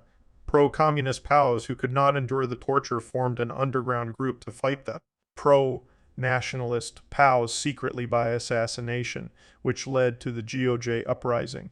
The rebellion captured Francis Dodd and was suppressed by the 187th Infantry Regiment. In the end, 14,235 Chinese POWs went to Taiwan, and fewer than 6,000 POWs returned to mainland China. Those who went to Taiwan are called righteous men, and experienced brainwashing again and were sent to the army or were arrested, while the survivors who returned to mainland China were welcomed as a hero first, but experienced anti-brainwashing, strict interrogation, and house arrest eventually, after the tattoos were discovered. After 1988, the Taiwanese government allowed POWs to go back to mainland China and helped remove anti-communist tattoos, while the mainland Chinese government started to allow mainland Chinese prisoners of war to return from Taiwan. The United States reported that North Korea mistreated prisoners of war. Soldiers were beaten, starved, put to forced labor, marched to death, and summarily executed. The KP killed POWs at the battles for Hill 312, Hill 312, Hill 303, the Pusan Perimeter, Daejeon, and Suncheon. These massacres were discovered afterwards by the UN forces. Later, a U.S. Congress War Crimes Investigation, the United States Senate Subcommittee on Korean War Atrocities of the Permanent Subcommittee of the Investigations of the Committee on Government Operations reported that 2/3 of all American prisoners of war in Korea died as a result of war crimes. Although the Chinese rarely executed prisoners like their North Korean counterparts, mass starvation and diseases swept through the Chinese-run POW camps during the winter of 1950-50. About 43% of U.S. POWs died during this period. The Chinese defended their actions by stating that all Chinese soldiers during this period were suffering mass starvation and diseases due to logistical difficulties. The UN POWs said that most of the Chinese camps were located near the easily supplied Sino-Korean border and that the Chinese withheld food to force the prisoners to accept the communism indoctrination programs. According to Chinese reports, over 1,000 U.S. POWs died by the end of June 1951, while a dozen British POWs died, and all Turkish POWs died, and all Turkish POWs survived according to Hastings' wounded U.S. POWs died for lack of medical attention and were fed a diet of corn and millet devoid of vegetables, almost barren of proteins, minerals, or vitamins with only 1/3 the calories of their usual diet. Especially in early 1951, thousands of prisoners lost the will to live and declined to eat the mess of sorghum and rice they were provided. The unpreparedness of U.S. POWs to resist heavy communist indoctrination during the Korean War led to the Code of the United States Fighting Force, which governs how U.S. Military personnel in combat should act when they must evade capture, resist while a prisoner, or escape from the enemy. North Korea may have detained up to 50,000 South Korean POWs after the ceasefire. Over 8,000 South Korean soldiers were missing, and the KPA claimed they captured 70,000 South Koreans. However, when ceasefire negotiations began in 1951, the KPA accorded they held only 8,000 South Koreans. The UN command protested the discrepancies and alleged that the KPA were forcing South Korean POWs to join the KPA. The KPA denied such allegations. They claimed their POW rosters were small because many POWs were killed in UN air raids, and that they had released raw soldiers at the front. They insisted only volunteers were allowed to serve in the AKPA. By early 1952, UN negotiators gave up trying to get back the missing South Koreans. The IPOW exchange proceeded without access to South Korean POWs who were not on the PVA, OKPA rosters. North Korea continued to claim that any South Korean POW who stayed in the North did so voluntarily. However, since 1994, South Korean POWs have been escaping North Korea on their own after decades of captivity. As of 2010, the South Korean Ministry of Unification reported that 79 POWs escaped the North. The South Korean government estimates 500 South Korean POWs continue to be detained in North Korea. The escaped POWs have testified about their treatment and written memoirs about their lives in North Korea. They report they were not told about the POW exchange procedures and were assigned to work in mines in the remote northeastern regions near the Chinese and Russian border. Declassified Soviet Foreign Ministry documents corroborate such testimony. In 1997, the GOJ POW camp in South Korea was turned into a memorial. In December 1950, the South Korean National Defense Corps was founded. The soldiers were 406,000 drafted citizens. In the winter of 1951, 50,000 to 90,000 South Korean National Defense Corps soldiers starved to death while marching southward under the PV offensive when their commanding officers embezzled funds earmarked for their food. This event is called the National Defense Corps Incident. Although his political allies certainly profited from corruption, it remains controversial if Syngman Rhee was personally involved in or benefited from the corruption. In 1950, Secretary of Defense George C. Marshall and Secretary of the Navy Francis P. Matthews called on the United Service Organizations, USO, which was disbanded by 1947 to provide support for U.S. servicemen. By the end of the war, more than 113,000 USO volunteers from the U.S. were working at the home front and abroad. Many stars came to Korea to give their performances. Throughout the Korean War, comfort stations, brothels, were operated by South Korean officials for UN soldiers despite prostitution being ostensibly illegal. Post-war recovery was different in the two Koreas. South Korea, which started from a far lower industrial base than North Korea, the latter contained 80% of Korea's heavy industry in 1945, stagnated in the first post-war decade. In 1953, South Korea and the United States signed a mutual defense treaty. In 1960, the April Revolution occurred and students joined an anti-Syngman Rhee demonstration. 142 were killed by police. In consequence, Syngman Rhee resigned and left for exile in the United States. Park Chung-hee's May 16 coup enabled social stability. From 1965 to 1973, South Korea dispatched troops to South Vietnam and received $235,560,000 in allowance and military procurement from the United States. GNP increased five-fold during the Vietnam War. South Korea industrialized and modernized. South Korea had one of the world's fastest growing economies from the early 1960s to the mid-1990s. In 1957, South Korea had a lower per capita GDP than Ghana, and by 2010 it was a developed country and ranked 13th in the world. Ghana was 86th. As a result of the war, North Korea had been virtually destroyed as an industrial society. After the Armistice, Kim Il-sung requested Soviet economic and industrial assistance. In September 1953, the Soviet government agreed to cancel or postpone repayment for all outstanding debts and promised to grant North Korea 1 billion rubles in monetary aid, industrial equipment, and consumer goods. Eastern European members of the Soviet bloc also contributed with logistical support, technical aid, and medical supplies.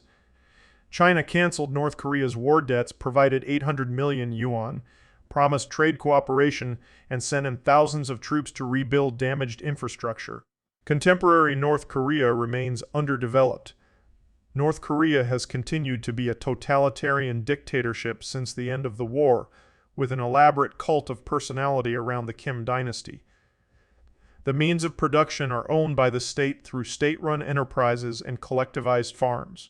Most services, such as healthcare, education, housing, and food production, are subsidized or state-funded. Estimates based on the most recent North Korean census suggest that 240,000 to 420,000 people died as a result of the 1990s North Korean famine, and that there were 600,000 to 850,000 to 850,000 unnatural deaths in North Korea from 1993 to 2008. A study by South Korean anthropologists of North Korean children who had defected to China found that 18-year-old males were 13 km 5 in shorter than South Koreans their age because of malnutrition. Present-day North Korea follows Songun or military first policy. It is the country with the highest number of military and paramilitary personnel, with a total of 7,769,000 active reserve and paramilitary personnel, or approximately 30% of its population. Its active duty army of 1.28 million is the fourth largest in the world, after China, the United States, and India. Consisting of 4.9% of its population, North Korea possesses nuclear weapons.